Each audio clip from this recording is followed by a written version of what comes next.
We begin this Dragon Ball fan manga with Caulifla pushing herself and powering up Super Saiyan 2. She is in the middle of training Super Saiyan 2 and trying to get it to go as far as she can go, and she is struggling.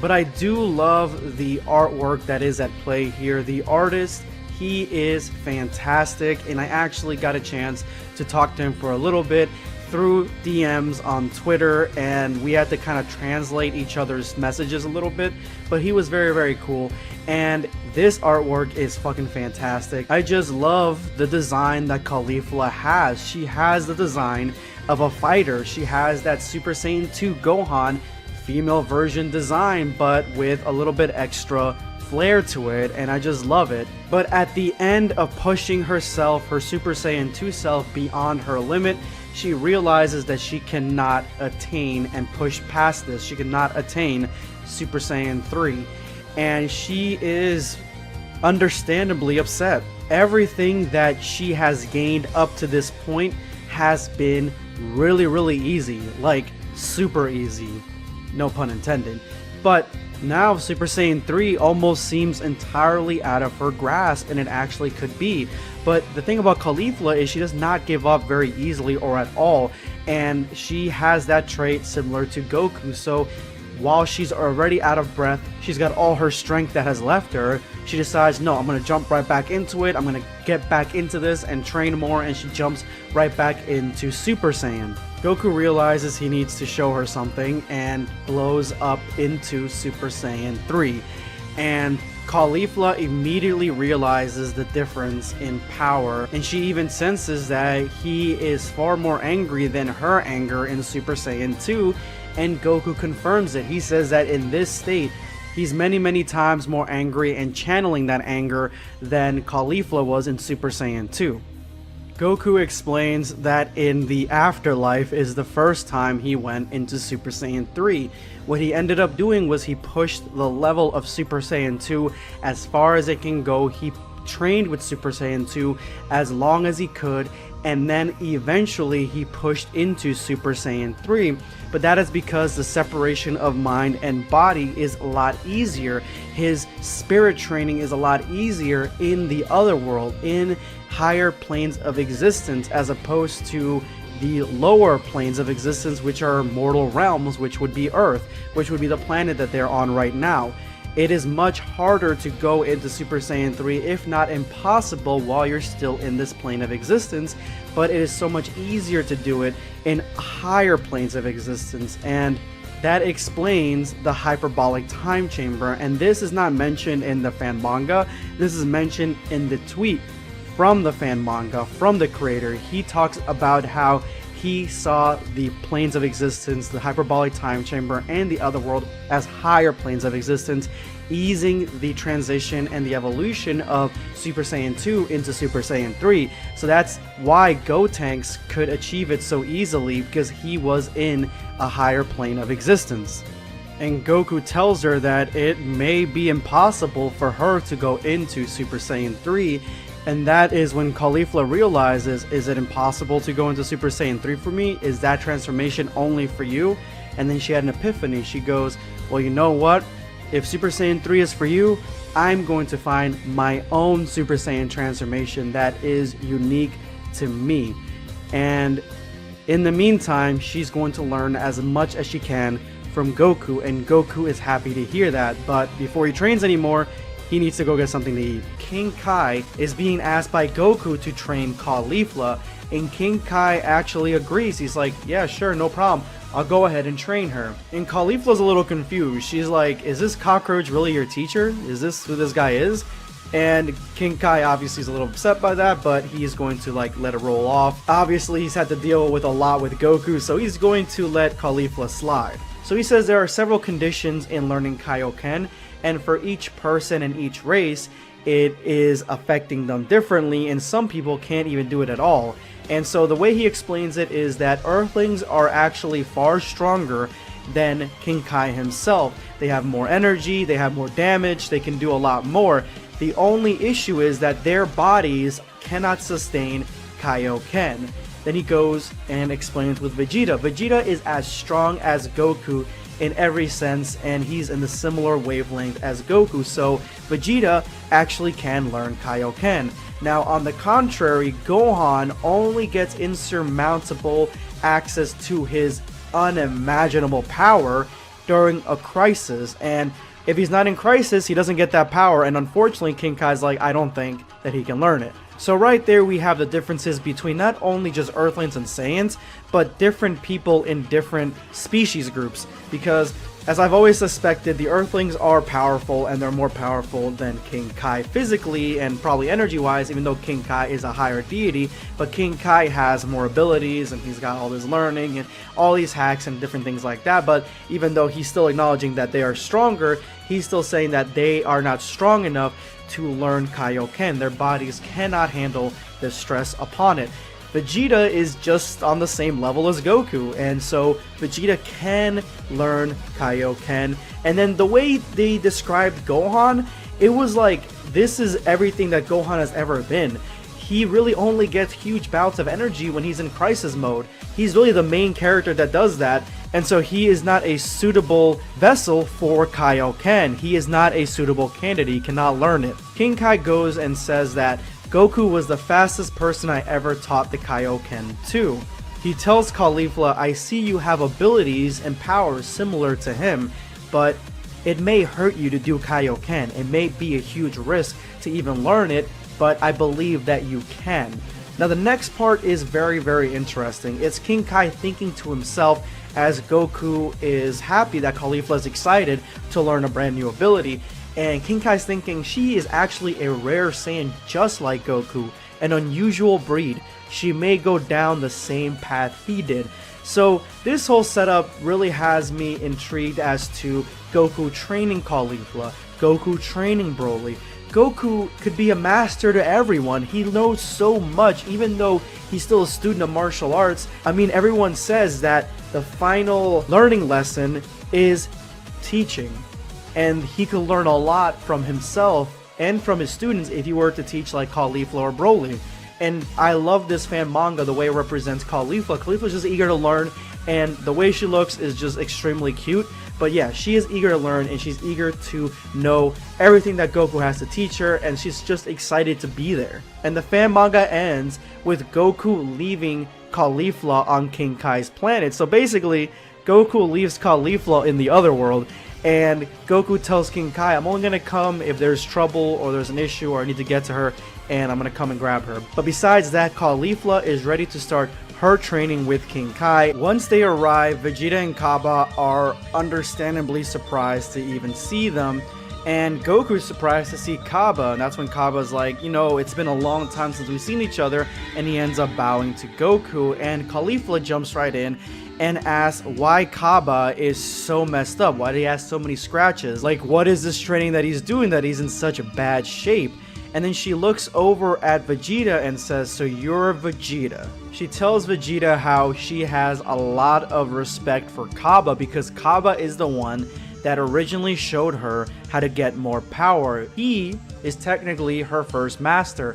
He taught her how to go into Super Saiyan, so she tells them that she's got a lot of love and respect for Kaba, but when it comes to Vegeta, she never actually saw him fight or was even looking at him or aware of his existence during the match. She says that she doesn't even know if he's got power, and if he's going to be Kaba's master, then he should have sufficient enough power to train him. She explains how Goku went into Ultra Instinct Omen, went into Ultra Instinct, and got way more powerful throughout, showing his power, showcasing it throughout the tournament. But unfortunately, Vegeta, he wasn't anywhere to be found for her, and she didn't see anything special about him throughout the match, throughout the Tournament of Power. And that is when Vegeta starts laughing. And Caulifla's like, why are you laughing, man? Do I look like a joke to you? Vegeta tells Caulifla that he noticed her. He noticed her through the Tournament of Power, and he was surprised that there was such a strong female Saiyan in Universe 6 or in existence at all, that a Saiyan like this, of this caliber, could become this powerful. And this was as big as a surprise to him as originally Goku was when he first fought him, a good Saiyan. And that is when Caulifla completely changes her tune and says like, wow, you're exactly what Kaba was talking about. You're very stern, strict, straightforward, and direct, and surly, but you're exactly what he explained. And Kaba's like, no, I never said anything like that. And then Vegeta's like, you called me stern? She's like, no, I never said anything like that. And that's when Caulifla starts stretching and she's like, you know what? I like somebody that's extremely direct like you. And that's when she transforms into Super Saiyan 2 and goes, why don't you show me your full power? And Vegeta turns into Super Saiyan 2 as well and says, wow, so you already have Super Saiyan 2, huh? This is going to be interesting. Let's fight. Kaba explains how he has really not seen Vegeta this interested in a fight in a while, and Goku says, wow, Caulifla sure has gotten way stronger than when I first met her. Now we have Caulifla about to fight Vegeta in the gravity room. Caulifla has just challenged Vegeta with Goku and Kaba as spectators. They're gonna watch this fantastic matchup. Caulifla attacks Vegeta with a flurry of blows extremely fast, and Vegeta dodges each and every single one. And at this point now, we see that Vegeta, yes, he is only in Super Saiyan while Caulifla is in Super Saiyan 2. Kaba remarks as he says, although Caulifla should be stronger as a Super Saiyan 2, she can't seem to land a hit on Master. And Goku reiterates that they are brand new to the whole Saiyan, Super Saiyan training side of things. So she thinks because she's Super Saiyan 2, she's gonna land a hit on Vegeta. But since they just found out about Super Saiyans and they're really novices at this whole thing, she is missing the big picture here. She is missing the point. So what exactly is the point as to why a Super Saiyan 2 cannot catch a Super Saiyan? And that is the obvious answer. Because they are fighting in the gravity chamber, Caulifla has not realized that there is 50 times normal gravity going on right now that Vegeta was training under with Kaba. She doesn't realize it, so when she's in Super Saiyan 2, she's 50 times heavier and less experienced in that heavy gravity. So she's trying to catch a Vegeta who has been training in this for probably over a decade. And so even at Super Saiyan, he's extremely capable of dodging all her punches, and she is such a novice that she does not realize that she is basically under so much weight, which is so crazy to even think about. But I love that they went this direction, that she jumped in head first. She's headstrong because she is excited that she's got Super Saiyan 2. She wants to fight Vegeta, and Vegeta is making a clown out of her, and she is definitely a clown level right now because she is upset that he is dodging all her attacks. And that's when Vegeta finally steps up and tells her what time it is. He tells her to stop fighting him because she thinks that Kakarot expects this of her. He goes back to normal level, he goes back to base and tells her that she is disappointing him. She cannot defeat him with this level of power. And the fact that he can go just into his base form and fight a Super Saiyan 2 in Caulifla speaks volumes as to how far apart their experience levels actually are. He drives the point home by saying, if this is your limit, then you will be this weak for the rest of your life. And he obviously is not talking about her power. Obviously, in the last chapter, he was remarking out how powerful she was, how much innate potential she had, and how curious he was as to see her depths or her abilities. But he is talking specifically about her battle prowess. Right now, she's not paying attention to anything besides Vegeta and fighting him and defeating him. She isn't aware of her surroundings or where she's at, isn't aware at all as to how much gravity is on her body right now. And this insult is way too much for her to bear, even though she was talking cash money shit in the last chapter, and she attacks Vegeta head on, full force. And this is how you can tell in just 2 panels that not only is Caulifla really powerful, really strong as a Super Saiyan, but it also shows the level of training and expertise that Vegeta has as a Saiyan warrior, because she, as quick as a Super Saiyan 2 is, and you guys know how quick they are, she flies at him trying to hit him, and he has a split-second decision to transform and block at the same time, because remember, he's in his base form, which he totally does. He still goes back into Super Saiyan, not Super Saiyan 2, but ends up blocking her twice and then flips her over. She is flipped in midair, grabs her by the leg, and by the leg flips her upside down, and she is just dangling there. And at this point, only at the point where she has lost, Vegeta, in just that split second, went into Super Saiyan, flipped her around, then went back to base. She finally realizes there's gravity. There's a lot of gravity in this room, and it's pulling her down because she's upside down now. She can feel it pulling her to the ground while he's grabbing her. And this is where Vegeta shows that her little slights, her insults in the last chapter really got to him, because Goku remarks that he isn't being an adult about this, he isn't handling this correctly, and he must have gotten really angry after she provoked him in the last chapter, and she is basically done for at this point. She's dangling by a thread. I don't see how she's going to get out of this, but we catch back up in the gravity chamber, and Caulifla is upset. She is mad, and right now the advanced gravity in the room, yeah, that's kind of pissing her off a little bit, because not only did she get completely destroyed in the last fight against Vegeta, she didn't take into account the fact that she's not used to, her body is not used to, the gravity room. Now, Kaba, being a fellow Universe 6 Saiyan, he tries to console her, and Goku tells Vegeta, you didn't have to bully her like that. Vegeta comments on the fact that he didn't have to, but again, she didn't have to dress in such an undignified manner. Now, what is he talking about? Well, he's talking about this image right here where he's holding her upside down. It doesn't seem like she's wearing a bra. It doesn't seem like she's wearing much of anything, so almost positive that Bulma would not like Vegeta hanging out with a girl like this. That's when Goku chimes in. He's like, didn't Bulma used to dress like this also? Vegeta puts an end to that conversation. He's like, do not talk about my Bulma. But Kaba, the ever white knight sim, says that Caulifla's got a very good style, which personally to me, I think she does. I like her design, but you can see her underwear. And Caulifla's like, wait, what? And now she's gotten pissed off. Now she is getting heated, and this obviously turns into one of those classic perverted moments in any anime or manga. But Caulifla is like, if you all care so much about my body and want to see my boobs and ass, just look at them. They're not something to judge.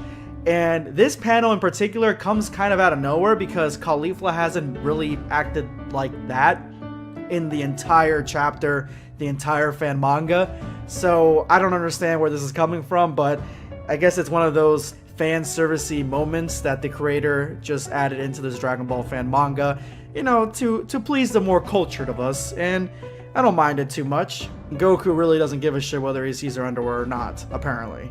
But I don't think Chi-Chi would approve of Goku hanging out with Caulifla anyway.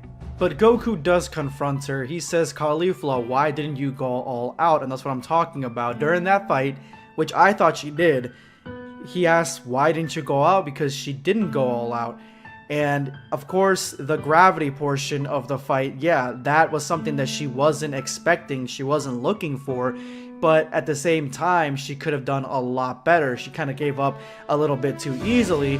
And Caulifla admits that she was the one that asked Goku to help her out, which I'm curious to see how that interaction went. Did she like hit up Vados, to hit up Whis, to hit up Goku, like, hey, bring me to Universe 7 so I can train? I'm not exactly sure how that went, but I'm actually infinitely curious to see how that actually kind of played out. But Caulifla has self-diagnosed her problem, and she says that she was too confident, or she was overconfident.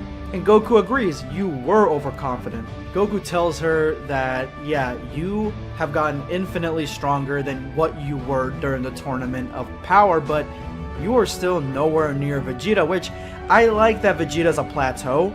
You know, I like that this Dragon Ball fan manga is saying that Vegeta isn't like on the same level as Caulifla or vice versa.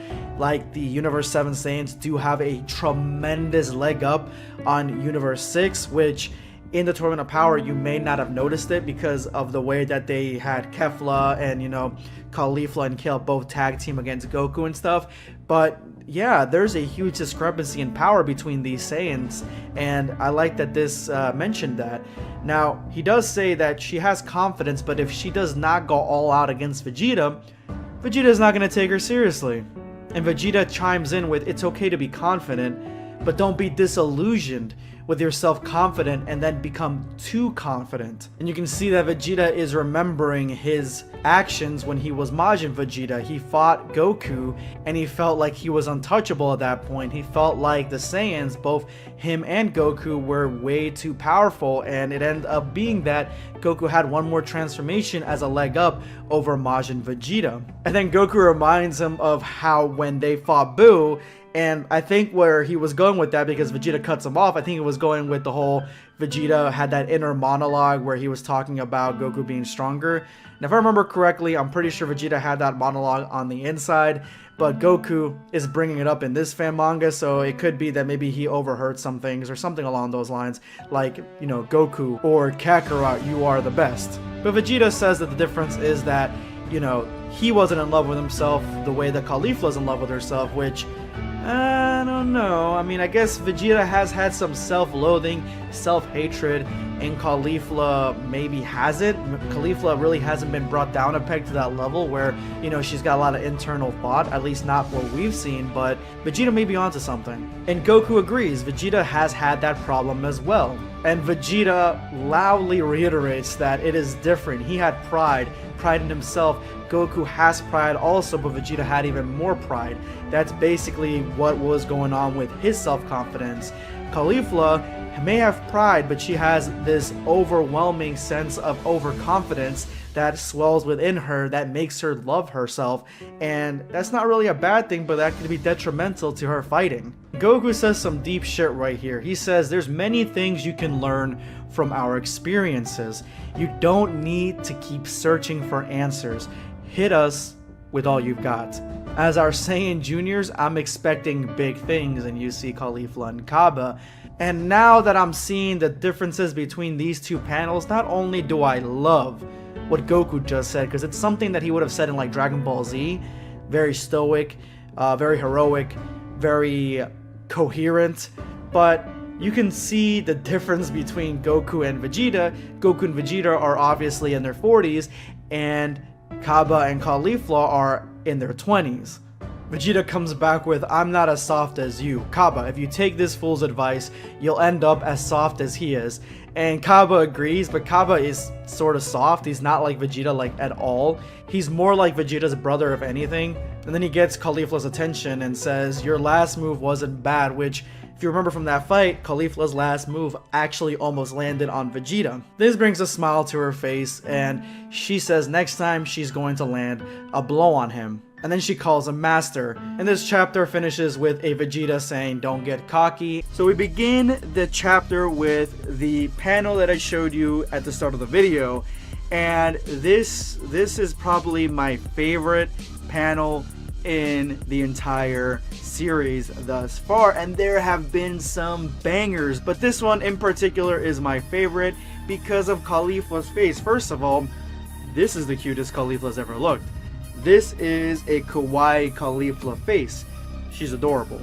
But the look that she's giving Trunks and Goten and the look that they're giving her back is really funny. I don't know why I think this is funny, but this is pretty humorous. Caulifla instinctively thinks that Goten looks like a little Goku, and Goten corrects her, no, I am Goten, I'm his son. And then he asks his father, hey dad, who is this? Who is this woman that you're bringing to us? Is this someone from Universe 6? I'm gonna tell mom later that you took us to see somebody from Universe 6, and she was a girl Saiyan. That's basically what Goten is saying, about to snitch on him. Kaba asks Vegeta if this is his son also, and Vegeta's like, yes, this is my son. Me and Kakarot are essentially neighbors, and Kaba's confused because he's like, we don't ever see a Saiyan that doesn't have black hair in our culture. We've never seen one before. This is new to me. Trunks has lighter hair. He's got light blue hair. Well, until he dyes it darker blue later down the line. He explains that it is hereditary because his mother is an Earthling. Actually, Goten's mother is an Earthling as well. Caulifla finally has it. She understands why Goku brought these two to come meet her. She thinks it's a 2-on-1.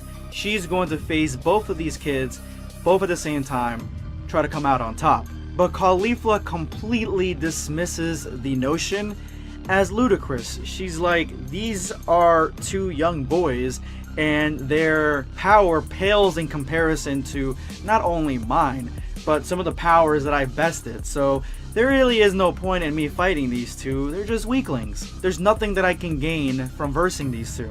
And that's when Goten and Trunks explode into Super Saiyans, surprising both Cabba and Caulifla. And Cabba's like, both of these are Super Saiyans, but they're just children. That's crazy. And they have such tremendous raw power on top of that. So Caulifla quickly realizes the situation, and she's like, well, they are both Super Saiyans, I give them that. And their immense power, their intensity, is unexpected. She wasn't expecting this. She thought that they were just children. She did not think that they were going to be holding such vast power, or even have the ability to transform into Super Saiyan, or that they were warriors to begin with. And so she's surprised. She's on the back foot. But she still says that they are going to be no match for her. She can fight both of them at the same time, and she can completely destroy them. There's nothing to be gained. There's nothing to learn from these two. That's when Vegeta chimes in. He's like, if you're scared, making excuses that you don't want to face these two, it doesn't have to be 2-on-1. It could be a 2-on-2. You and Cabba versus Goten and Trunks. And Caulifla is pissed. She's like, you better be joking. That's better be a joke or your idea of sarcasm. And Vegeta's like, anybody who knows me knows that I speak straightforward, no sarcasm. I mean what I say. And that's when Goku chimes in. Even though they're both children, Caulifla, they have a lot of experience, not only in combat, but dealing with other worldly abilities and techniques. They have a vast array of abilities that you aren't used to or understand. And this is one of the reasons that I brought you here, because there is something that I wanted to show you, and there's an ability and a technique that they know that I want you to see.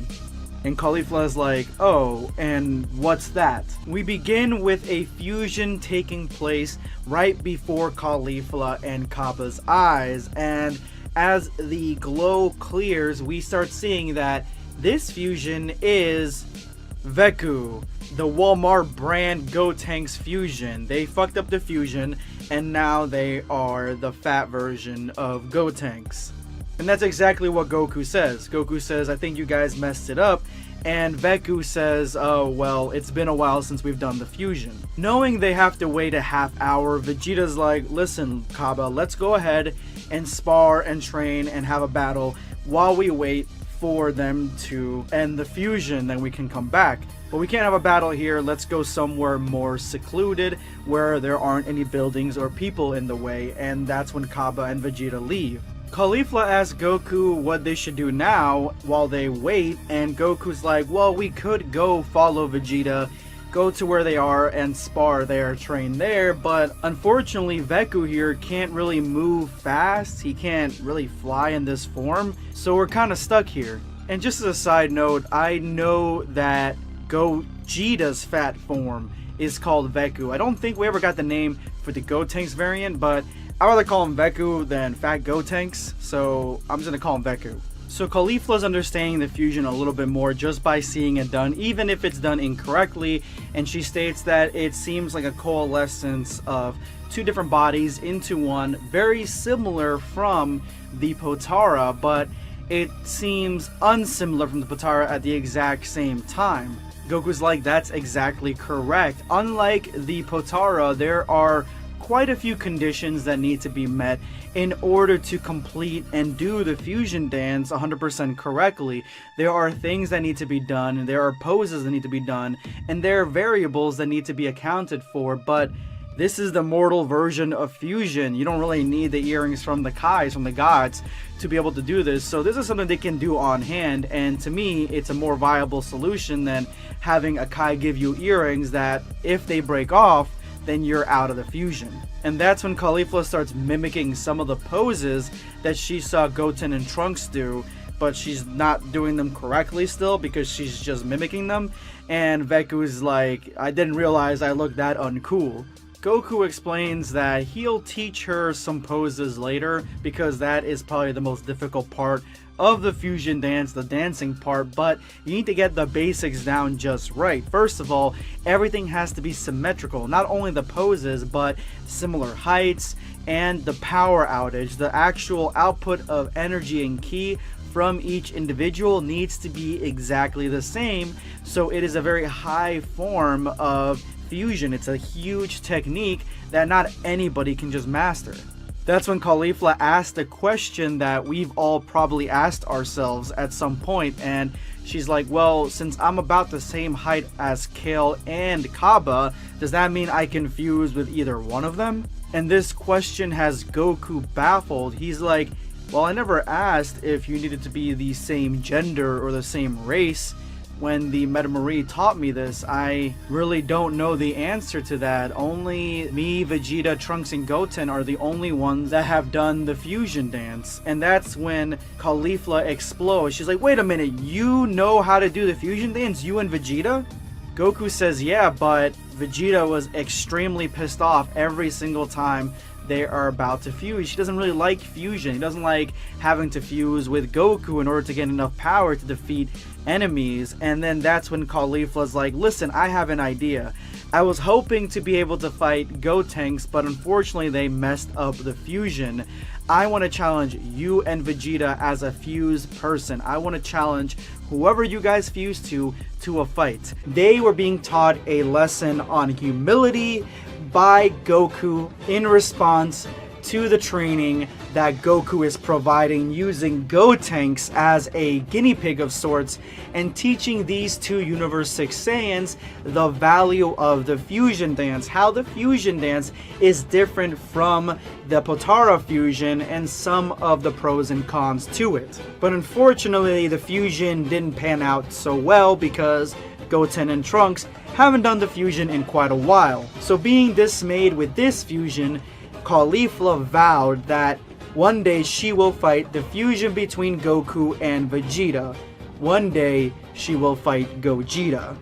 And I think that's gonna happen somewhere down the line, probably in a few future chapters. So I'm really excited and the hype is for that, even though I don't think that Caulifla stands a ghost of a chance. So we begin this chapter with Vegeta promising to fuse with Goku, which is a huge moment for the character because Vegeta has always been one that does not like the fusion at all. He didn't want to fuse with Goku to begin with in the Buu saga. He didn't really want to fuse with him in the Goku Black saga, and in Broly he also didn't want to fuse with him, even though he still ends up fusing. This is the first time, well, in Dragon Ball fan manga anyway, this is the first time that we've seen Vegeta being willing to fuse with Goku. But why is he so willing? That's the big question. Why does he not care about the pride of not fusing anymore? Well, this is the reason. Goku is super excited, even though in the Buu arc he really didn't want to rely on fusion, but he seems to have changed his mind after Dragon Ball Super, and he wants to fuse with Vegeta to become Gogeta, and he tells Vegeta that, you're not going to change your mind on this? And Vegeta tells him, no, I will not. If this is what it takes to motivate them, then I will do it. So he is doing it solely to motivate Kaba and Caulifla to become stronger. He is truly taking up his role as a mentor and a teacher, as a master for the Universe 6 Saiyans, which is a great storyline for Vegeta to go toward. It's a great moment of growth that we saw develop throughout Dragon Ball Super, starting with the Universe 6 tournament when he taught Kaba how to go into Super Saiyan. But Vegeta realistically doesn't think that it will even get to that point, that these Saiyans will even get to the point where they are going to fight Gogeta, because he says during this fight right now, he doesn't see how Caulifla and Kaba can win. So we are in the middle of the fight between Caulifla and Kaba versus Gotenks, with Caulifla affirming that she will eventually do this fusion. Gotenks is in his base form, and he says that it has been 5 minutes, only 5 minutes since the battle has started, since the fusion has started, and not one shot, not one hit has landed on Gotenks. They are missing everything, and they seem to be wore out already. So the power of 2 Super Saiyans, even going as far as Super Saiyan 2, is nothing compared to the fused power of 2 little kid Saiyans in a base form. He's not even in Super Saiyan. And so Gotenks begins to talk shit. He says it's amazing at the cooperation between your fighting relationship, but it's nothing compared to the fused power of Gotenks.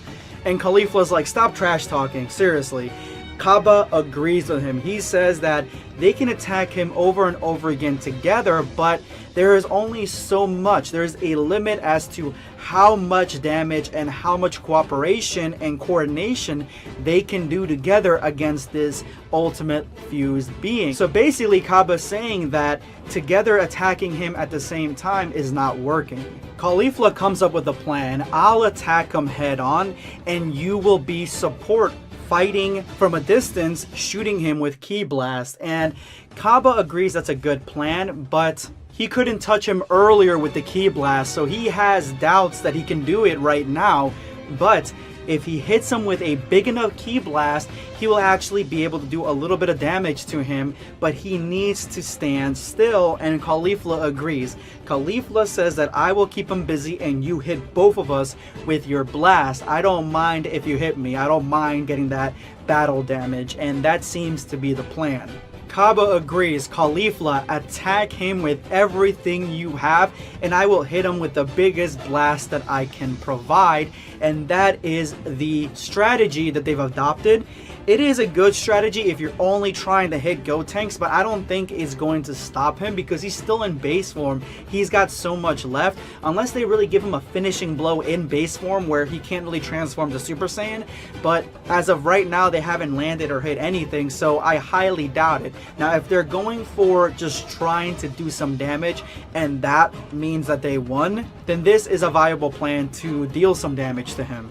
Gotenks continues his roast by saying, is the strategy meeting finally over? Because it's time for this show to get on the road.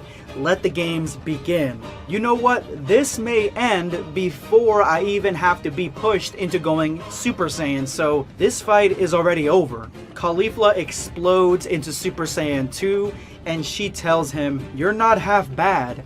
Damn, Saiyan.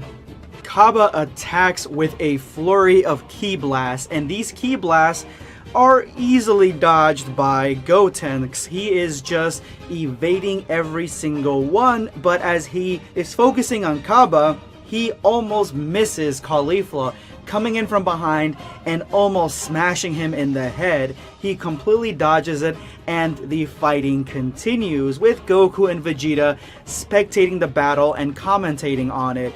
Goku realizes that with his new revised plan, they are actually moving a lot better than they were before. Their coordination seems to be a lot better than it was before. Vegeta sees that Caulifla is restricting Gotenks' range of movement, and he is stopping him from moving around too much, exerting all his abilities, all his strength, all his speed, while Kaba is keeping him busy from a distance. So Gotenks has to really fight 2 different battles at the exact same time, which is different than him being able to block and dodge both Caulifla and Kaba, who aren't at sync with each other when they're both in close range. So being close range and fighting from a distance is really putting Gotenks on his toes. Now this is really interesting. Vegeta says that Kaba is part of the Sadala army, which is true. He's part of the Universe 6 Saiyan army, and so his fighting style, the way he shoots his Ki Blast,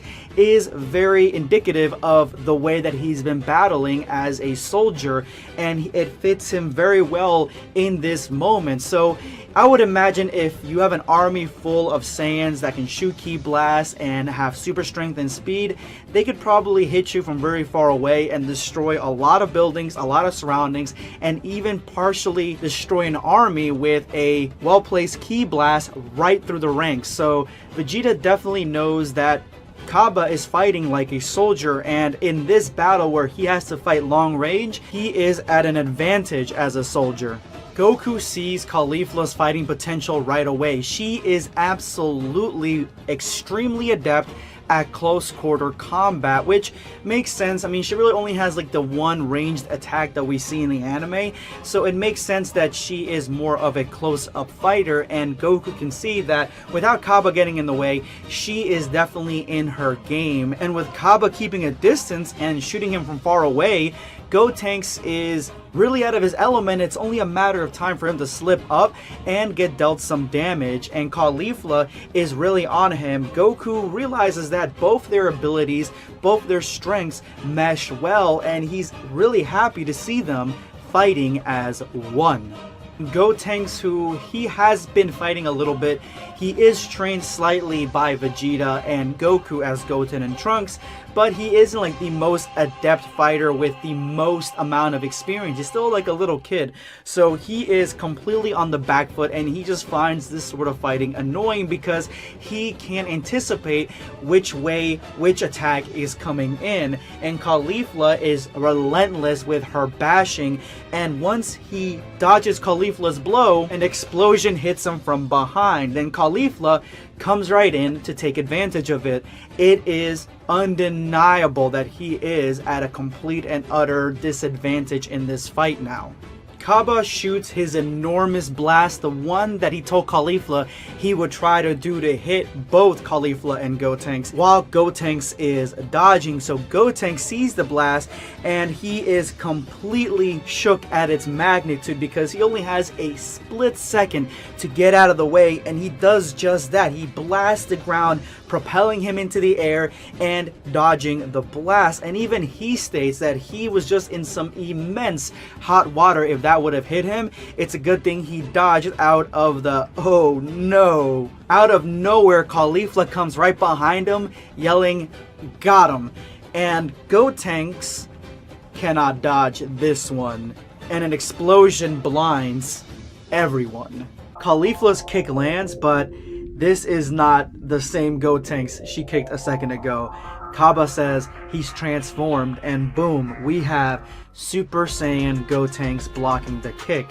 And Gotenks is just like, things are getting a little bit too serious, so I had to turn it up a notch, transforming into Super Saiyan so that way he could block the kick that probably would have ended his career last chapter. With no hesitation, Kaba shoots another blast at Gotenks as he's still in the middle of blocking Caulifla's kick. So he is wide open for any sort of damage to be dealt to him. As Kaba shoots blast up at Gotenks, Gotenks breathes in and then breathes out, screaming in the process. And this scream could be heard around the world, blasting a bunch of air and all of the ki blasts right back at Kaba. But unfortunately for Kaba, today is not his lucky day because Gotenks has moved up inches away from him and punches him with intense ferocity right in the gut. As Kaba is not ready for this, he goes flying into a rock face to Caulifla's shock and horror, and Kaba is completely out of the fight. Vegeta looks down at Kaba and is like, well, this is what I was afraid of, because he basically got one punched by Gotenks, and it makes sense. They were always afraid that Gotenks was going to go into his Super Saiyan transformation because he was fighting in base form pretty evenly at the end with these two Super Saiyans. So yeah, he definitely brought a lot to that punch and even managed to knock him out of Super Saiyan, and Goku watches intently on what is going to happen next. Gotenks, with a really cheesy smile on his face, says, if I get really serious, then this is how it is going to end up, and this is how you are going to end up. So if you give up now, this whole thing will be over. Caulifla is obviously shaken. Look at her face. She has exhausted almost all her ki just on the attacks she was giving Gotenks before, and now that she saw that with one punch she can basically be out of this fight, she is nervous and she says, "You're crazy because I'll never give up." Which is in line with Caulifla's character. I think that she is going to try to fight him as long as possible, basically trying to survive as long as possible until she is completely KO'd in the same way Kaba was. And as you guys can see, it doesn't take much to KO someone when you're a fused Super Saiyan, so they have to really worry about exactly what they're going to do now and how they're going to fight Gotenks, because with Kaba down, Gotenks is going to go straight at Caulifla with full power, and he still has one more transformation up his sleeve, guys. He can still go Super Saiyan 3, so Caulifla, it looks like this is over for her, honestly. Vegeta looks at Goku and says it's over for her. She can't defeat him on her own. She's done. And Goku responds with, "No, Vegeta, this is just the beginning." Gotenks is the first to attack, and he dives head first, trying to kick her using a dynamic kick, but she completely dodges him. He tries to come back again with a similar attack, this time a headbutt, and she dodges it again. And you can see even in the picture, he's got his eyes closed. Like, Gotenks is extremely powerful, but you have to like base everything on its own proper power scaling. He has raw, untapped Super Saiyan strength, right? He's extremely powerful, and he's got a huge multiplier because he's a fusion character, but he's still a little kid, and he isn't like a master martial artist. So in this fight, Caulifla probably has more experience and abilities, raw potential, tactics, and she's been training her whole life than Gotenks. But even though Caulifla is dodging all these attacks, she knows if she gets hit with one of them, she's a goner. And this impresses Vegeta. Vegeta says that it's only for a moment. She has a split second to decide, and yet she is successfully dodging his attacks. Goku knew this from the Tournament of Power. When he attacked Caulifla several times, she would instinctively move out of the way. Her dodges were extremely fluid, and that's something that she gained from not only being a battle-hardened veteran, but she's also an expert fighter, so it's her battle sense that is so heightened and gives her the edge in a battle of superior strength like this one. Vegeta understands the huge disadvantage that Caulifla is under, the fact that she is not a fusion character, she is not fused with anybody, and Gotenks is. Basically, it's a 2-on-1 match with an immense multiplier. So even though she's successfully dodging all of his attacks, dodging and evading is not necessarily a win, especially in this battle. I mean, ultimately it could be because of the fact that there is a time limit on Gotenks, but unfortunately they're not going to see it that way. They want to see exactly what Caulifla is worth, and running away is not it. Since Caulifla told Goku that she wants to fight against Gogeta, he thought that she would have a better chance against Gotenks, so Gotenks was testing her mettle, but unfortunately, the situation seems that the strength, the overwhelming strength of the fusion is too much for her, so there is really no need for them to go into Gogeta, because Gogeta would be a waste and would completely cream Caulifla, and that's exactly what Vegeta thinks as well. This is obvious that she can't fight against a fusion character. He's not exactly sure why he was so confident that Caulifla could fight Gogeta when she can't even defeat Gotenks. So I guess we're not fusing then if Caulifla can't even fight against Gotenks. Goku says, extremely depressed. He wanted to become Gogeta with Vegeta, and it doesn't seem like it's gonna happen, but he gives Vegeta an ultimatum. Listen, if Caulifla ends up pulling a win somehow, then we 100% go into Gogeta. But Vegeta is wise to Goku's tricks. You're planning something, aren't you? Just then something happens that catches Vegeta's attention, and Goku looks a little bit more pleased with himself. I honestly didn't think that you could dodge my attacks, but you stand no chance against my power. You should just give up now. I told you to stop asking me that. You guys are just two brats, and I can defeat you guys all day long, says Caulifla very confidently, and of course she can't match their strength, but her battle prowess is on a different level. You know, if I catch you, it's only going to be one shot. And I have 5 more minutes until the fusion is over. Even if you think you're more experienced than me, you should just take the loss and admit defeat graciously. Caulifla responds that the difference in power is obvious, and that she cannot do it alone. And Gotenks admits that it was always going to end up this way because she is essentially fighting 2-on-1 and they were going to defeat her regardless. So the result was always going to be the same. And that's when Caulifla looks up in the sky and says, "Yes, you made it just in time."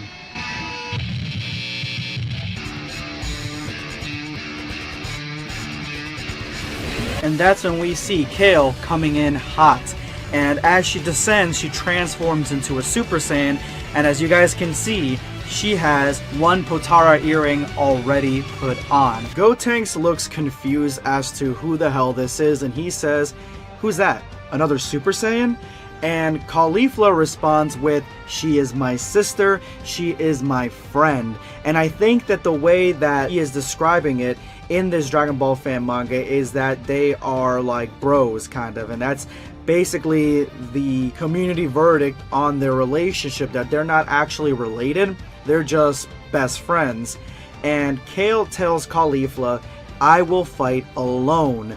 You can rest, let me fight." Okay, alright, so I like the way this is going because not only is Kale in her regular Super Saiyan form, but this is the Super Saiyan form she took when she finally was able to harness and control most of that legendary power. So she is, at this point in time, stronger than Caulifla in her Super Saiyan form, and Caulifla has been fighting against Gotenks for a while now, so Kale realizes this and she wants to take her shot and let Caulifla rest for a little bit. So this is kind of what I was talking about. What do you guys think? Do you think that Kale in this form has a chance to fight against Gotenks? Like, can she do some damage, or is she going to have the same sort of outcome that Caulifla had? Let me know again in the comment section below, guys. Caulifla immediately refuses this. She refuses Kale to fight Gotenks alone. She tells him that she, from the beginning, just wanted to fight his kid on her own and test her own strength, and just because Kale is here doesn't mean that she is not going to do that. And Kale like is kind of dumbfounded because she figured that Caulifla wanted to rest, but she's obviously going to go with Caulifla's word. If Caulifla thinks that she's still good enough to be in this fight, then let her be in this fight. But then Caulifla immediately takes it back and says, "Although I do admit I cannot do this alone. So Kale, I have a request from you. I have something to ask you." She asks Kale if she could lend her her power, if they can fight together, and she reaches out her hand. Gotenks is seeming a little bit more worried about Kale at this point. There are only 9 minutes left in the fusion, and if he doesn't take Kale seriously, then he could actually be in a world of trouble. So he's thinking a little bit more like a competent fighter here, and he's like, maybe I should just be a little bit more serious about this fight. Caulifla says if they unite the right way, if they use the earrings, they will become the most unstoppable fighting machine that has ever been seen, and this is the way that their superior power becomes one. And she's obviously talking about the Potara earrings. Obviously Kale brought them with her, and Gotenks just looks a little confused because he doesn't really know that they're going to fuse together. I don't think that Gotenks knows about the Potara fusion at this point. I think he only knows about the fusion dance, so he probably thinks that both these fighters are going to fight him at the same time, when in fact he's going to be fighting their fused being. Let's become one.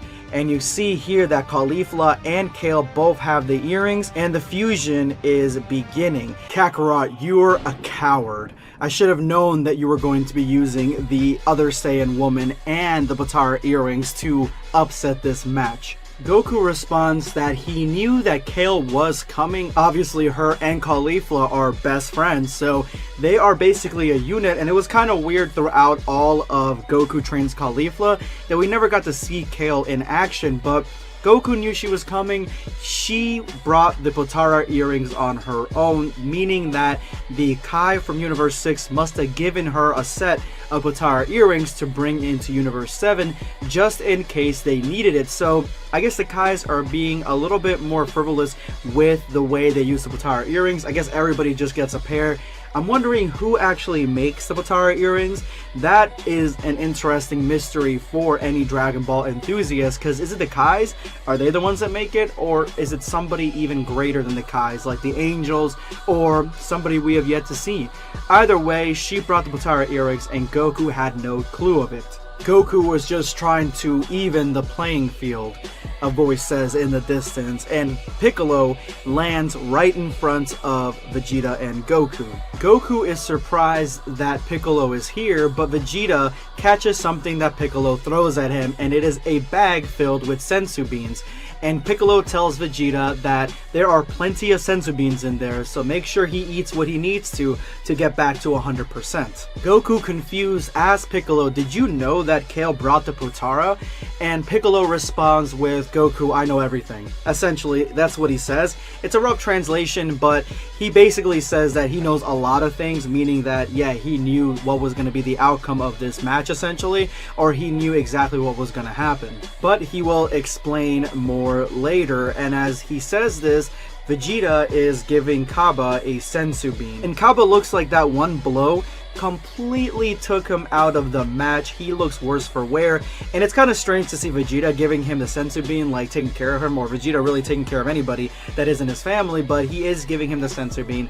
And Kaba, he did his best. He tried and fought very valiantly with Caulifla, trying to become a unit, but unfortunately he was the first one to get struck by a full power punch and was completely knocked out. Next, we go to the actual arena, and we see that the smoke is beginning to clear, and it shows us who we know as Kefla.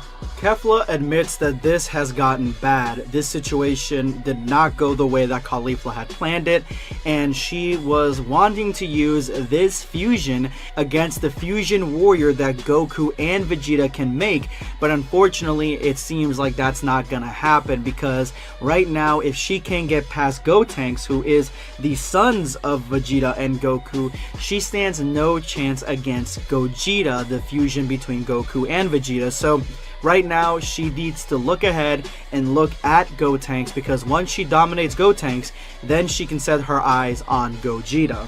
And that's when we get the reveal of Kefla, and more particularly Kefla in this manga style, because if you guys haven't noticed, this isn't the particular like vintage Dragon Ball Z style. It's not the regular Z style. It is more akin to a anime-ish kawaii desu, not deska style, like very cute character designs for almost all major characters, not so angular but more rounded, and that's exactly what I see with Kefla right here. She isn't as edgy or as overbuilt as I seen her back in Dragon Ball Super's anime, no, and she's not even as lean and as skinny with longer hair as she was in the Dragon Ball Super manga. She's more of a fusion between both these concepts, and she has characteristics from both. She is obviously Kefla, but she is cute looking with a more rounded head, bigger eyes. She still has the short hair like the anime counterpart, but her limbs aren't as stocky and built. They're much shorter, they're skinnier. She still has a six-pack, but she isn't as MMA fighter looking as she was back in the anime. So it's a good mix between the two designs, and I very much appreciate that the creator DBZA decided to go with this design, and I'm just glad we finally got to see Kefla, because it's been a few chapters that we've had Caulifla and Kaba trying to face off against Gotenks to no avail, and now we finally get to see two fusions go at it, because she says, "You were strong, but I am far stronger," very confidently, and it doesn't even seem like she's just boasting. This seems more of a matter-of-fact way of saying that Gotenks, you are about to lose. Out of those 9 minutes, I'm only gonna need 2 of them to kick your ass. And her final words to Gotenks are, "The outcome will be the same, even if you become Super Saiyan 3. Kaba wakes up with no battle damage, and he sits up right away and feels a strength, a power that he has not felt before. In the next panel, we see Super Saiyan 3 Gotenks attacking Kefla, and Kefla easily blocking it, and it seems that Gotenks not only has some battle damage to him, but he looks exasperated, like he's been fighting for a while and not getting anywhere. And Kefla, how easily she's dodging this and blocking this, it seems that the power scaling again for this Dragon Ball fan manga is completely on point. I know I asked you guys yesterday the question, who would win in a fight, Super Saiyan 3 Gotenks versus Super Saiyan Kefla. And I asked you guys because I wanted to know your thoughts on the situation and the battle and exactly what your reasoning behind your decision was. But if I had to give you guys my decision, it would obviously be Kefla, because Kefla went up against not only Ultra Instinct, but she went up against Super Saiyan Blue, Super Saiyan God, and she ended up knocking out Super Saiyan Blue Goku, who actually was damaged, but at the same time, she ended up doing it regardless. So she is an extremely powerful fighter with the total expertise of Caulifla and the raw power potential of Kale magnified with the Batara earrings. I think that Vado said that it was like 10 times the amount of power. So yeah, she is a force to be reckoned with, and right now she is completely dominating this fight against Gotenks. Kaba joins the others only to be surprised that the power that he felt earlier was not just Kefla, who he is actually surprised to see Kefla there. Remember, he passed out when it was only Caulifla. But he's also surprised to see Super Saiyan 3 Gotenks. But on top of that, he is more surprised that Super Saiyan 3 Gotenks' power is beyond anything that he could have imagined, that he could even feel, because it is getting close to that Kefla power. It is rising. So Gotenks right now is the all-star of the fight, even though he is losing. And they are about to explain why. Because Kaba did not feel this rising strength from Gotenks when he was fighting him. And Piccolo explains that it is because Kaba was the opponent at the time. When he was fighting Gotenks, he couldn't feel that rising strength because he was doing everything he could to not only do some damage, but to survive, which obviously Kaba didn't. So Kaba did not feel this hidden rising strength that Gotenks is portraying right now. And Kaba's a little confused. He doesn't understand why that is. And I'll be honest, the first time I read this, I was a little confused as to what was being explained, because normally in Dragon Ball Z, Dragon Ball Super, or even the mangas or the fan mangas, there's just a fight and boom, boom, boom, done. That's basically it. But this Dragon Ball fan manga by DBZA goes a little bit more into detail as to why things are certain ways, who is getting the advantage and why, explaining the fight a little bit deeper and the emotional fitness of both of the combatants and exactly what is going on through their heads during the fights. That's the reason that this is top tier Dragon Ball fan manga quality right here. Piccolo says that he really didn't get a good look at the fight during the Tournament of Power, but during the Tournament of Power, it seemed like Kefla overwhelmed Super Saiyan God completely, even fighting against Super Saiyan Blue and getting past that, only to fight against Super Saiyan Blue Kaioken, where Goku basically was using up all his stamina and putting a huge strain on his body with the Kaioken, and Kefla defeated that as well, going into her fight with Ultra Instinct Omen Goku. Meaning that the fusion itself was extremely powerful, but as Vegeta puts it, there is also this rapid growth element that is going on, not only with just the fusions, but with Saiyans as well, but the fusion specifically in this context, because what they're basically saying or alluding to here is that with both these warriors fused together, the experience that they're both getting throughout the fights is doubled, essentially. There's two people combined, and if they're Saiyans, that is completely magnified, their rapid growth. And at the end, the rapid growth overwhelmed the not fused characters, the not fused beings, and that kept going on and on. That is the secret, the advantage to the fusions. Goku says there are various stimulations, motivations, and different stimuli that uplifts the characters and the fusion characters, making them more powerful, making them have more strength, and the fact that they are Saiyans, like I was saying earlier, makes it so that they can bring up more and more unfathomable power if their opponent is a serious, sophisticated fighter, if their opponent is a good fight. So if their opponent is a good fight, the fusion characters will get that boost. And that just seems like what happened with Gogeta versus Broly. I mean, yes, Gogeta was way stronger than Broly at the time, like he was on a different level, but at the same time, it seemed like every time Broly went up in power, Gogeta went up in power, and that is the secret to the fusions. Unless they disintegrate because of the time limit, or they use too much of the fusion power and then they just separate, they are almost unstoppable. But here we have a unique case where we have two fusions facing against each other. So finding out which one is going to win is up to the fusion character and how determined they are to win and how much power they have on the onset. So you can't count Gotenks out, because Gotenks is no exception to this rule. He is a Saiyan, he is a fusion, his power can still rise and rise and rise to try to meet the power of his opponent Kefla, and in this moment, Gotenks finally punches Kefla right in the face. Piccolo explains further that Gotenks wasn't even being fully serious when he was fighting against the demon Buu. He was playing, he was half fighting, he was just trying to have a good time. But in this instance, this is the most focused that Piccolo has ever seen Gotenks at fighting. And Piccolo thanks Kefla for allowing him to witness Gotenks basically at full power and still rising. Vegeta says that it is up to whoever has a mindset of a winner that is going to determine the outcome of this particular battle.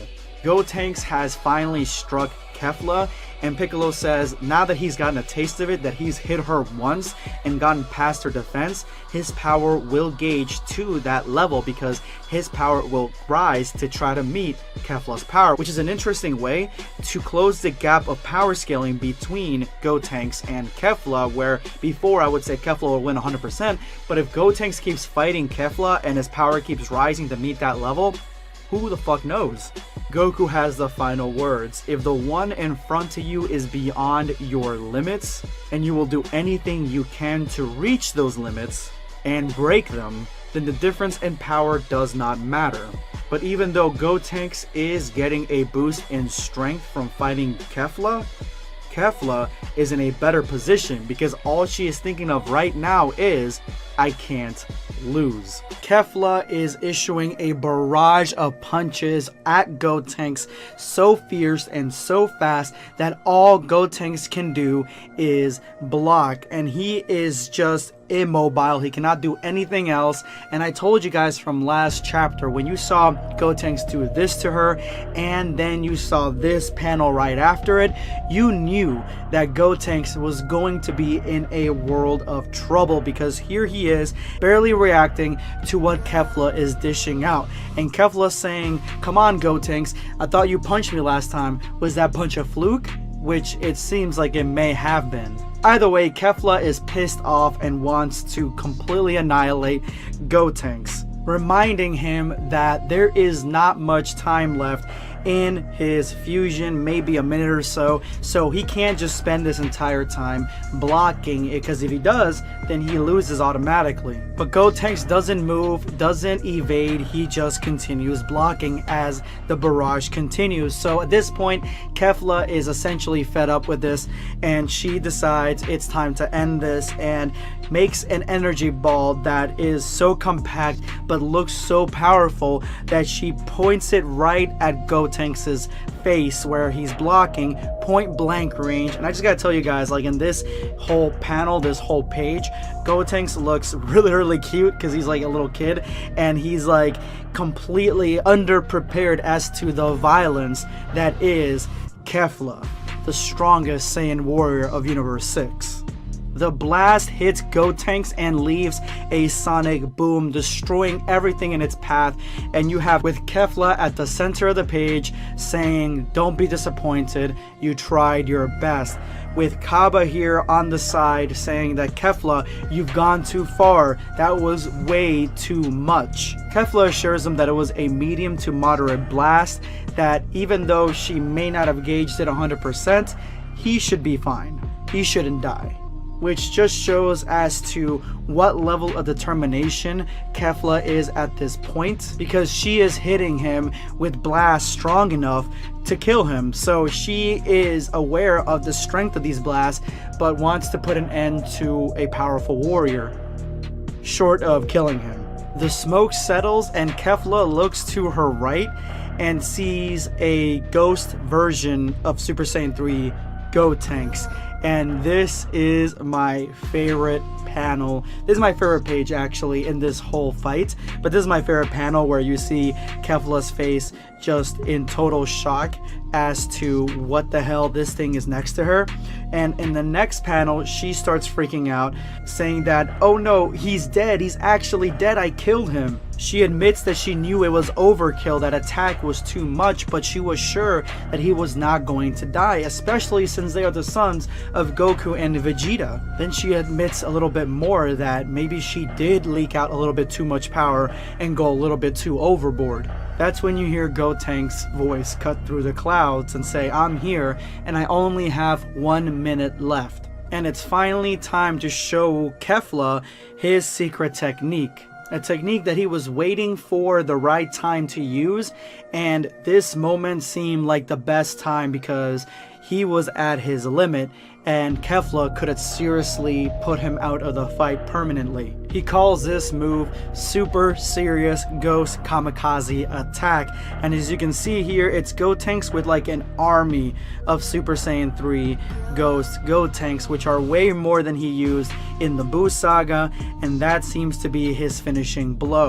And Kefla burst out in laughter, saying, I really thought that I had killed you. The most shocking thing to Kefla is that a little runt like Gotenks was not in the Tournament of Power at all. And Kefla finishes up the chapter by saying, you've impressed me, Gotenks. But we begin today's chapter with the onslaught of the Kamikaze army surrounding Kefla, and I think she feels that they are coming at her for blood. They are going to try to dogpile on her and do as much damage as humanly possible, and Kefla is not going to bite. She pulls out one of her signature attacks, which is continuous energy bullets, and shoots them all in different directions, attacking Gotenks everywhere and trying to get all these kamikazes to get off of her. And she realizes that the explosions are actually far greater than she first would have thought. The explosions are actually clouding her vision, and she realizes that these explosions are coming from these ghosts. They are exploding on impact with her energy bullets, creating a huge amount of commotion. And that is when Gotenks slips right by her and she barely catches a glimpse of him. And Gotenks finally catches Kefla with his energy donut, wrapping it around her and trapping her on the spot. She is completely immobilized, and now is going to be his finishing blow, which is Ghost Kamikaze Onslaught. Every single ghost that Gotenks has manifest that is still alive, that has not exploded, is aiming right at Kefla, and Kefla is essentially a sitting duck. But with just the tremendous power of her ki, she completely blasts off the donuts and they go flying in different directions. She is frustrated because Gotenks is actually doing some damage to her. The donut trapped her and surprised her far more than she thought that it would. She didn't think that there was going to be a move that could stop her in her tracks, and that was the move, and now she is pissed. But as she removes this immobilizing ki attack, she looks to her side and realizes that this isn't what Gotenks was planning. He was using not only the initial attack, the donut, and then the kamikaze barrage, all as a distraction so she would be off her guard and he could get right next to her and hit her with his finishing blow. And that's when Gotenks starts uttering the infamous or famous words, Ka, and Kefla realizes the seriousness of the situation because she remembers this move as being the move that wrung her out of the Tournament of Power, the one that Goku hit her with at point blank range. And right now Gotenks has harnessed all the ki in his body to hit her with this one devastating move that she is completely off balanced to receive. she is at Gotenks' mercy right now, and that is where we leave off in today's chapter. I definitely liked how Gotenks is using more of a subversive attack and subversive strategy against Kefla, who is undeniably a far stronger force. At this point, we realized that after the last few chapters that Kefla is completely on top and she is far stronger than Gotenks, but Gotenks has more tricks up his sleeve.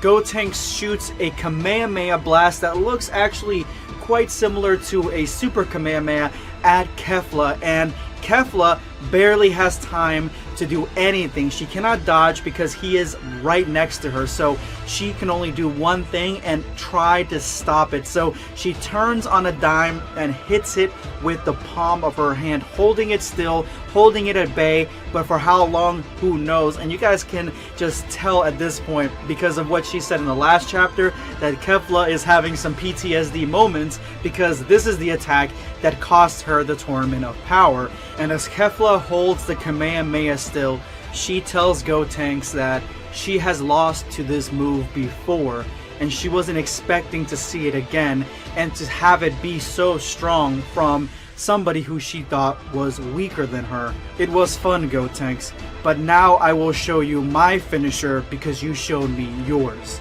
And then she quickly removes her hand, and in the opposite hand she has her signature attack, who in the wiki only says it's called Gigantic Blast. I don't know if it's got another name. If you guys know the other name or any name for this attack, let me know in the comment section below, because in the wiki that's all it says. But it is the signature move that she was fighting against Goku with, and she single-handedly pushes back Gotenks' Kamehameha right back at him and off her own hand, and Gotenks even says this is too much, as both their key attacks clash against each other, hers overwhelming his Super Kamehameha. It looks like it is all for nothing. It looks like this is it for Gotenks. But he has done the undoable. He has faced a much stronger fusion and pushed that fusion to the edge, to where that fusion has to use their finishing blow as well. He actually did very well, and this manga single-handedly changes my perspective on Gotenks. I've said this before, that I am not the biggest Gotenks fan, but after reading these last chapters and reading this manga, I realized that this character has so much depth, so much that you can use in your stories, that it is a shame, it is criminally underappreciated that he was not put in Super in a big way. And when he was put in Super, he was basically put in Super to show how strong other characters were. So I definitely like the way that he was used here, and he went all out against Kefla, who, let's face it, is far stronger than Gotenks. And as both Ki Blasts clash, something unexpected happens. Both fusions dissolve. What? Dude, I did not see this coming, guys. So the fusion dissolves for both of them.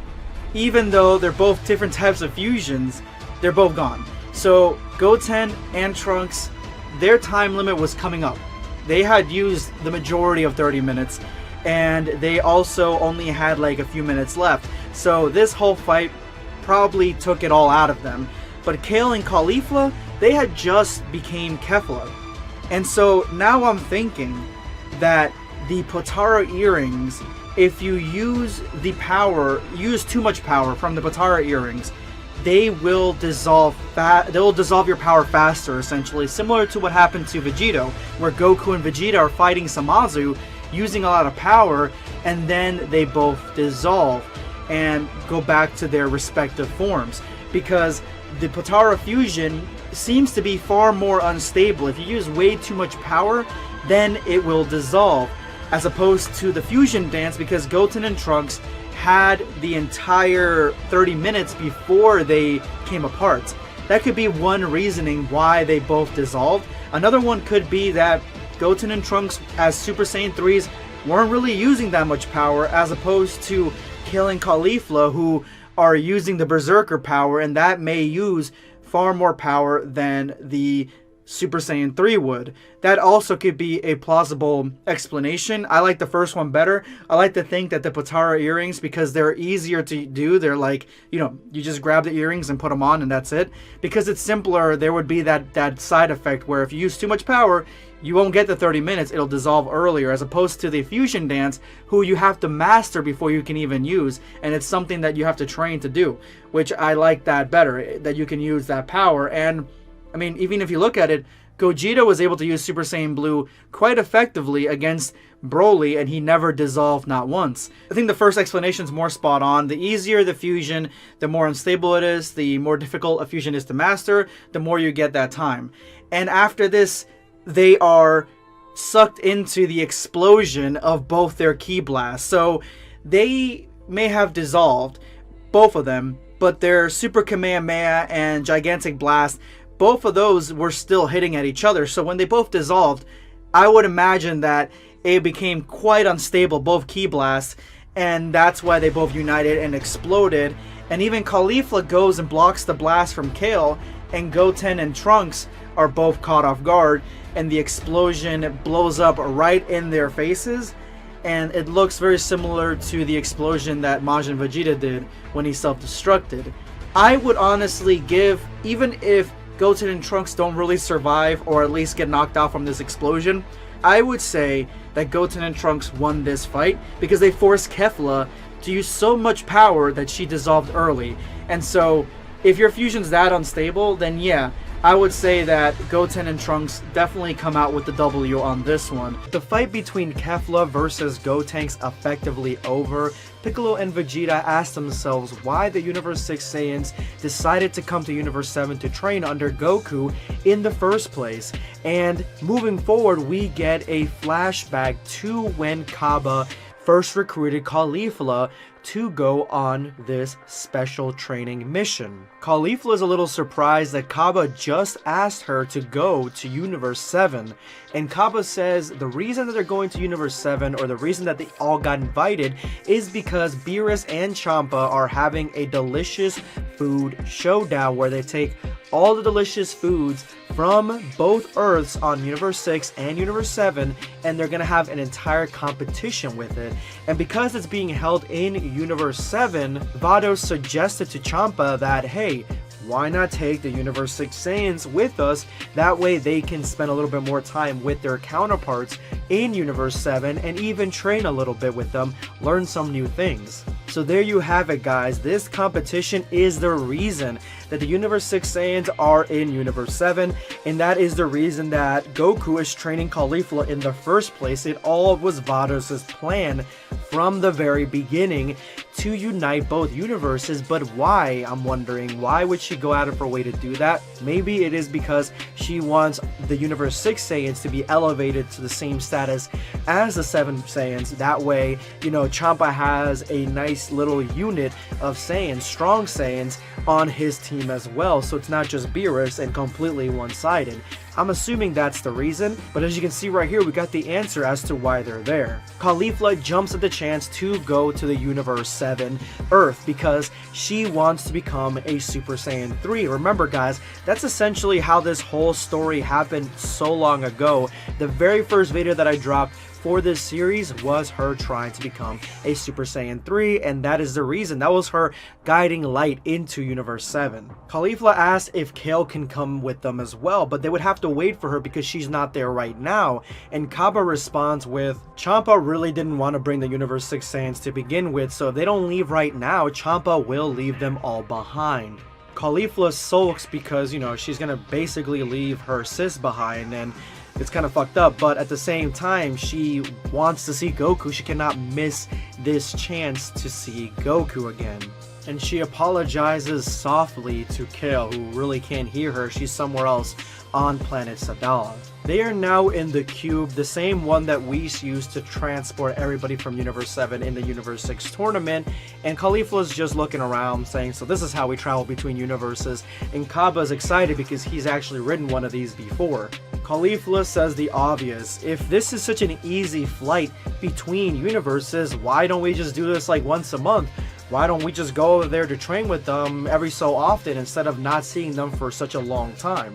But Vados assures her that it is unusual for gods to meet this often. They don't normally do that, and so every instance that we've seen in Dragon Ball Super, that was a rarity among the gods themselves. So she says to Caulifla, just think of this as the very last time that you will be able to go to Universe 7. So I'm not sure if Vados is saying this 100%, but it seems that she's being legit, that this isn't a normal thing. But that just makes me want to bring Kale more, and Caulifla's feeling a little guilty that she left her best friend behind. Vados genuinely curious, wait, Kale wants Goku to train her? And if only Vados knew the half of it. You guys know. You guys know. But for Caulifla, this is a story of revenge. Revenge against Goku for defeating them in the Tournament of Power. Surprised, Kaba says, so you're after revenge against Goku? And Champa chimes in saying that if you're after revenge, you would have to defeat Goku's various forms, and all those forms are stronger than you. Caulifla understands this, and understands that she cannot defeat Goku on her own, not right now. Vados understands and says that Caulifla only seen a few glimpses of all the power that Goku had through the Tournament of Power. How can you defeat him? And with Caulifla, it's simple. She can learn this stuff too. She is a Saiyan just like Goku is a Saiyan. She can learn all his transformations if she just knew exactly how. If she had a well enough teacher or enough drive to push herself to do so, which she does. She lived her entire life thinking that she was the strongest Saiyan, but in the matter of an hour, she met a Saiyan who could not only defeat Hit, but could also defeat Jiren, who is the strongest mortal she's ever seen as well. So that is her goal now, to be as strong as Goku. Vados looks at her with a smile and says, you know what? I'll come back and pick up Kale for you and bring her to Universe 7. But if it is revenge that you're seeking for the stuff that happened during the Tournament of Power, well, then you will need Potara. Vados says when she returns to pick up Kale, she'll go by the Kai and pick up some Potara earrings, giving it to Kale, bringing her to Universe 7 just in case. Champa objects, saying, Vados, are you crazy? She stole the Potara earrings in the first place. This is insane. The Universe 6 squad lands in Universe 7, and the first thing that Champa does is start yelling at Kaba, because Kaba runs off to say hi to, Vegeta, Sensei Vegeta, and the Universe 7 counterparts, and Champa tells them, we're here specifically for the food competition, don't forget. After speaking with Vados, Whis tells them that after the food competition, he is going to take Kaba to Vegeta for their special training. We suggest that the training that Caulifla and Goku should be doing is probably on a normal planet similar to Earth, or better yet, King Kai's planet, because nothing's going on there, so they could probably train really good there, similar to how Goku trained in Dragon Ball, which it feels like Caulifla's getting that special permission to go to King Kai's planet. She's grandfathered into that training program. Remember back in early Dragon Ball Z that Goku going there was like this huge feat, and now Caulifla's just entering it in because Goku's there. Vados agrees with Whis' suggestion and takes Caulifla to Goku. Caulifla and Vados arrive a few minutes later on King Kai's planet, only to find that Goku is already ready to meet them, and he says, it's been a long time, Caulifla.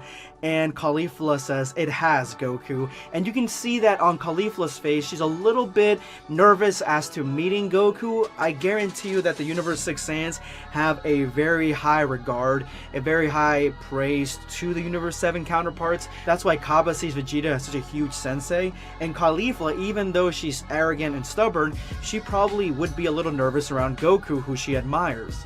Vados begins to depart and tells them that she's gonna go and pick up Kale. And Goku's like, Kale's coming? Kale wants to train? If only Goku knew the half of it. You know what I'm talking about. Yes, she's gonna train, but it's gonna take me some time to go and pick her up. So stay here on King Kai's planet until I return. Goku agrees, and we are off to the races at the very beginning of Goku Trains Caulifla. Except you guys are probably wondering to yourselves, wait a minute, Goku didn't stay on King Kai's planet. Goku went all over the goddamn place, went to where Vegeta and Kaba were, they went out into the woods, into fields, they went all over Earth. Well, that's true. Goku didn't do what Vados asked him to do, he completely forgot about Vados. Caulifla cannot stand it anymore and transforms into her Super Saiyan 2 form, and she says, "You will teach me Super Saiyan 3 now." And Goku says, "Well, first let's calm down. Let's see how much you've gotten stronger since the Tournament of Power." And that's when we come back to present day. This is the point of the story where we have just witnessed the fight between Kefla and Gotenks. And Vegeta says, "Yeah, I understand the story thus far." And Goku's like, "Piccolo, why do you have that look on your face?"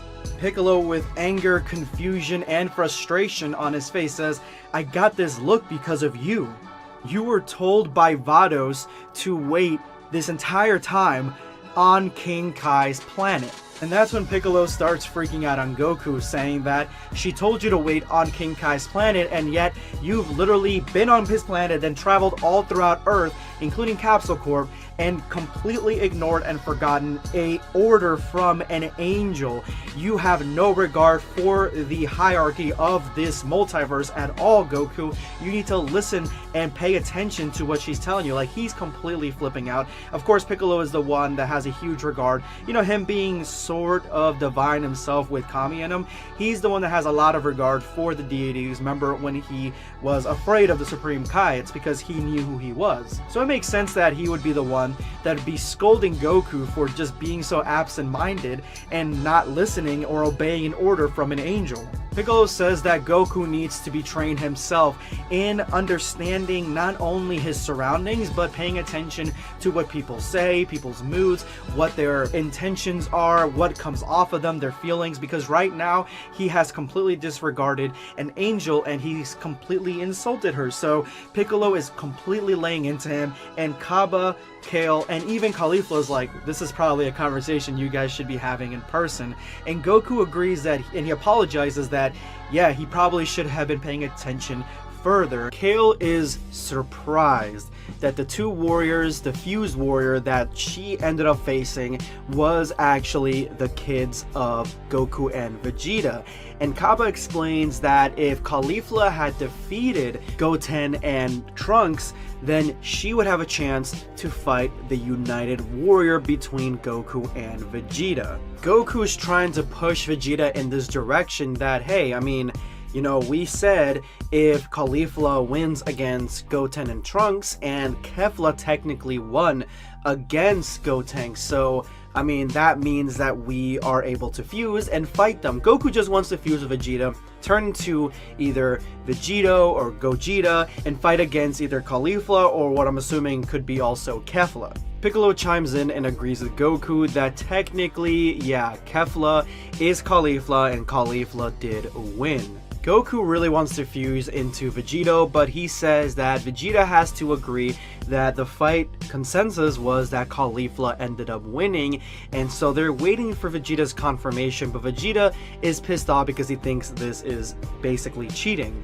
Caulifla says that you can decide that I lost because the original bet was that she was going to defeat Goten and Trunks, and that was not what happened. She needed the help of Kale to defeat Gotenks. Goku and especially Vegeta are shocked at this, and Caulifla continues by saying that Kaba was essentially dead to rights, and without Kale and Potara, she would not have defeated Goten. Using the Potara is essentially cheating. And it looks like Caulifla is really down on herself for not being able to defeat these children, and if she can't defeat them on her own, she definitely can't fight Vegito. So this is exactly what we were saying like chapters ago, episodes and episodes ago, that Caulifla stands no chance against Vegito or Gogeta, and so what's the point? She would have to fuse into Kefla to even stand a chance, which would really be cool to see, but it doesn't seem like that's what Caulifla really wanted to do.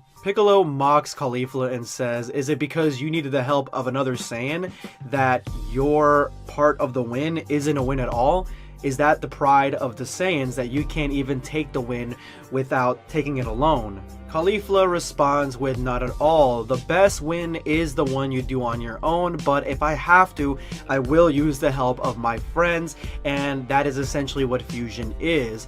But she chose to use fusion because she really just did not want to lose, and that isn't fair to the original bet. But she is happy that she did fight Gotenks with Kefla, because she learned something brand new that she wouldn't have learned otherwise. Because if she would have fought Gotenks alone, Gotenks would have never taught her this brand new thing, because he would have never been pushed to this limit to use it. She originally thought that coming to this universe would be making her more powerful. She could continue to train all the way to the top, imitating Goku and training with him to get stronger and stronger, and that was her only goal, to spring up and become even more powerful in this universe. So I told you guys that this was going to correlate with the flashback that we got in the last episode, because she is just dead focused on becoming more powerful and chasing Goku throughout his training. So she came here for that aspect, but it seems like there's something that's gnawing at her after she fought Gotenks that really has put everything into perspective and made everything much more clearer. That's when she accuses Goku of blatantly lying to her, and Goku is confused, but I feel I know where she's going with this. Now, you guys in the comment section below, let me know what Goku lied about. If you guys have been paying attention at all through Goku Trains Caulifla, specifically the fight between Kefla and Gotenks, you guys probably caught on to what Goku lied about and exactly why Caulifla seems to be hurt here, because there is something that's glaring, not only from the first episode of Goku Trains Caulifla,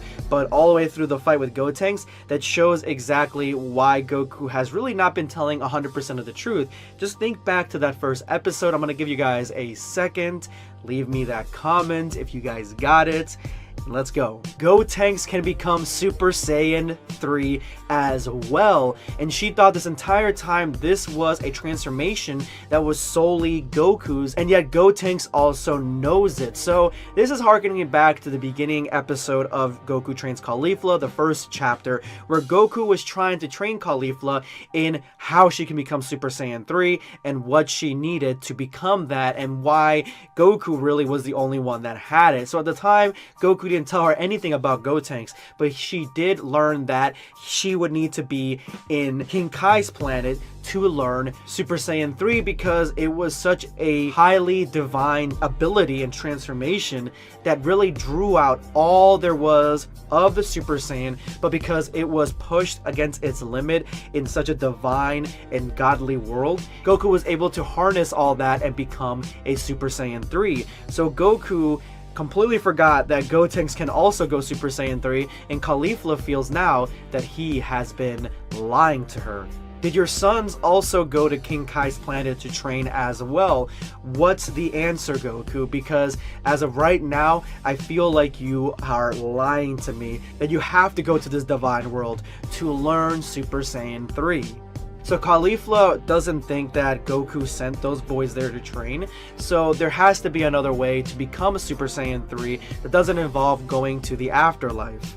Well, there is another way you can become Super Saiyan 3, and that is the Room of Spirit and Time. And this brings out the curiosity in Caulifla, because she's never heard of this, and if it's a faster, easier way to learn Super Saiyan 3, which originally is what she came down here to do, then she's going to take that opportunity. And it seems like Super Saiyan 3 could really be that one level that could push the Universe 6 Saiyans past that wall to even gain an advantage on the Universe 7 Saiyans. So obviously she's pissed off because in the first episode Goku basically said that it was something you could only learn in the afterlife, really, and now she's finding out that you can learn it in this dimension, which I would be pissed off too. I mean, that was really the whole point of this, and now Goku's finally being honest with her. Piccolo begins to stretch right before he's about to face off against Caulifla, even saying as much, saying that he needs to stretch a little bit before the rumble begins. And Caulifla throws a little bit of shade and says that it's good that he ended up throwing away the body armor because now his power has gone up by a good margin and he's actually a challenge for her. And as they both begin to power up, Goku asks Kaba, in his point of view, how much of a difference in power does Caulifla have against Piccolo? Now, a lot of people have done versus matches with Piccolo and have power scaled him to a really high degree, and I would like to be one of those that condones this sort of behavior because I like Piccolo a lot. I think that he has done training for the majority of Dragon Ball. He's never fallen off, and he has been the GOAT. Really underrated, and I'm glad that he got some shine in Dragon Ball Super's Tournament of Power, but is he a match against Caulifla? From the onset, I do believe that Piccolo is more than a match for a Super Saiyan 2 Caulifla because I believe that he is stronger than a Super Saiyan 2 at this point, or at least on that same wavelength. Plus, he's got a lot more hacks and abilities that Caulifla is just not ready for unless she ended up training against the Namekian counterparts in Universe 6.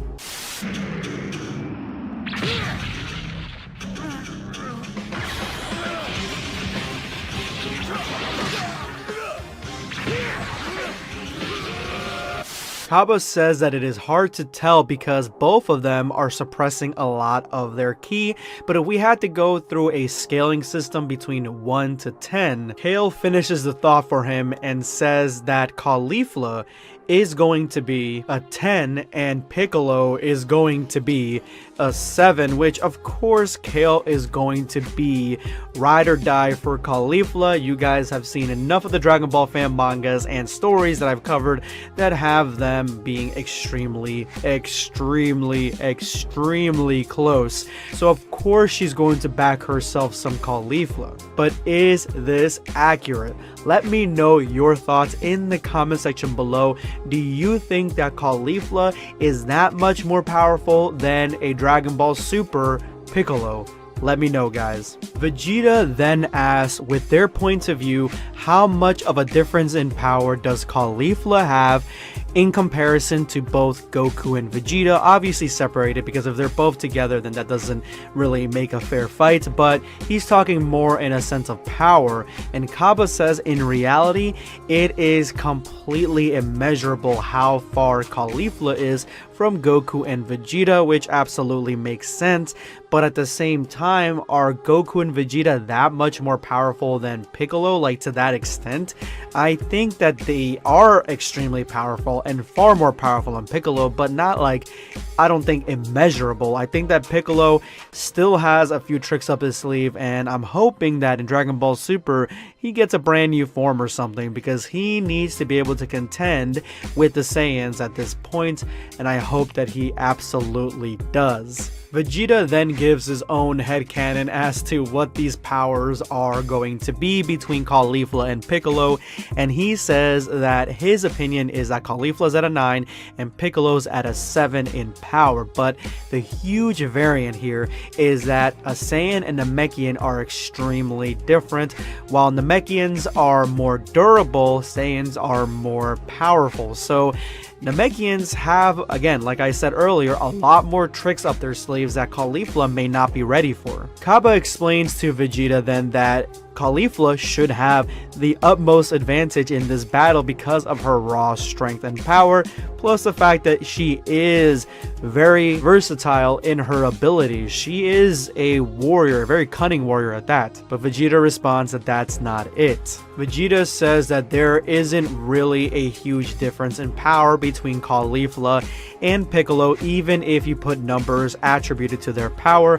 It's not like the difference between Caulifla and Goku and Vegeta. It's far closer. So if Piccolo makes some good moves and Caulifla makes some missteps, then Piccolo will absolutely win this match.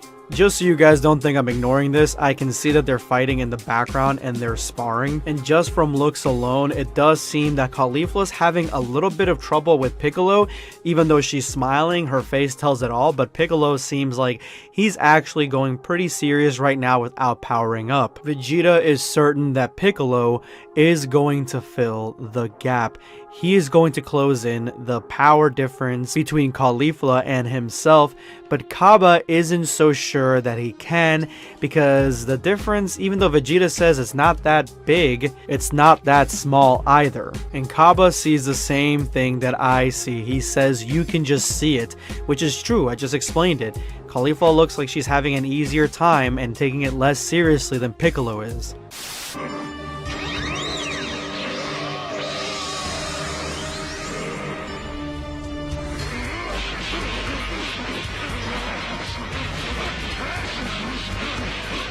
But that is when Piccolo turns it up a notch and powers up, and Caulifla says it is about time. But Piccolo wants to get down to brass tacks. He wants to know the clear rules of winning, as opposed to the last match he just witnessed, where there really weren't any clear rules and everybody was doing whatever the hell they wanted to do. In this one, he wants to have a clear motive.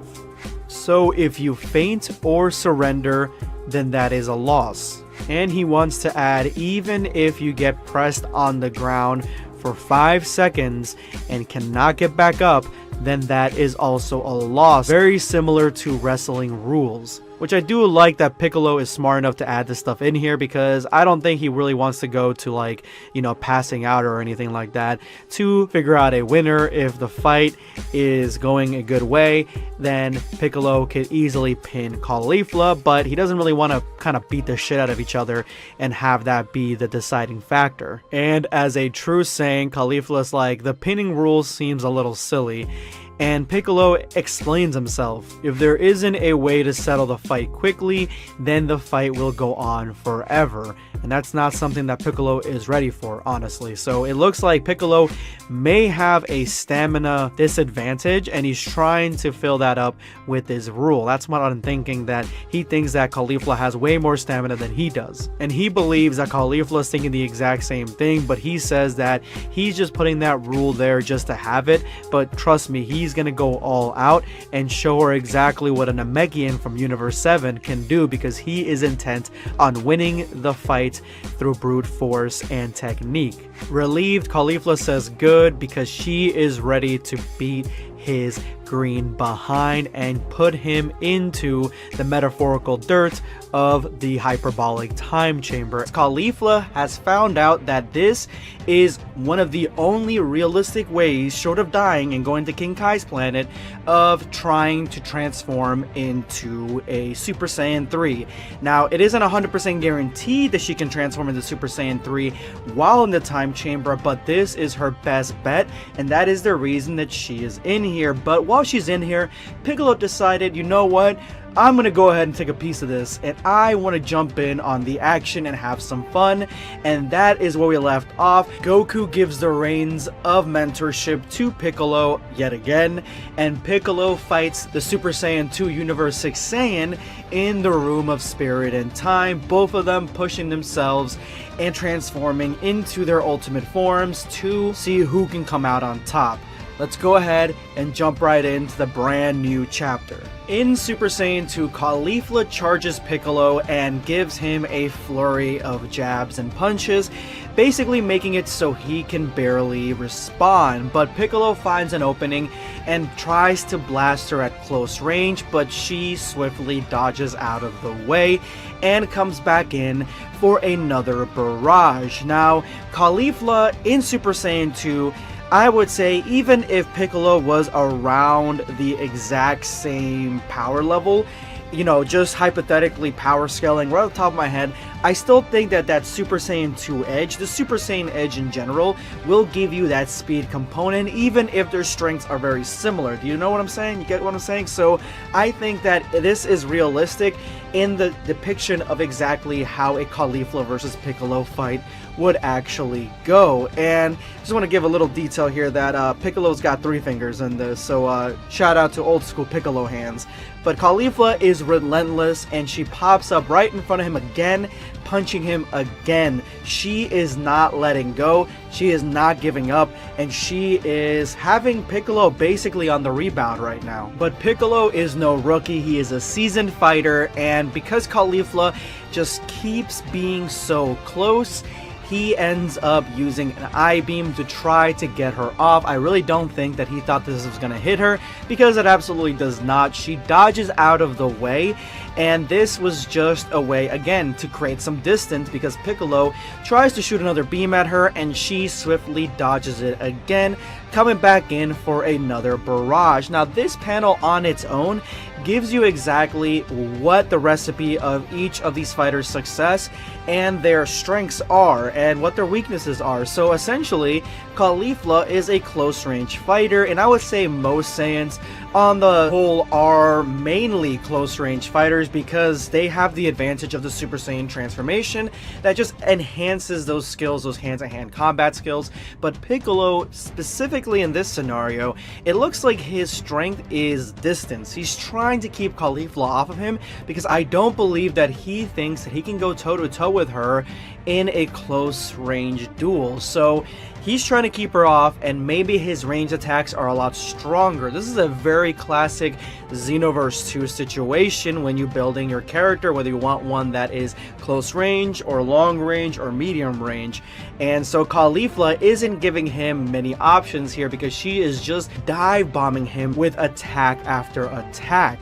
Kale and Kaba are both just astounded at Piccolo's prowess here, because Kaba says that with the Super Saiyan 2 transformation, he thought this was going to be extremely one-sided, where Caulifla was just going to raffle stomp all over Piccolo. He had no idea that Universe 7's Piccolo was so powerful. So I believe that because she's kind of known Namekians before the 2 Universe 6 ones, I think that Piccolo is far more powerful than both of those. So she has a reference to go by, and that is why she is saying this.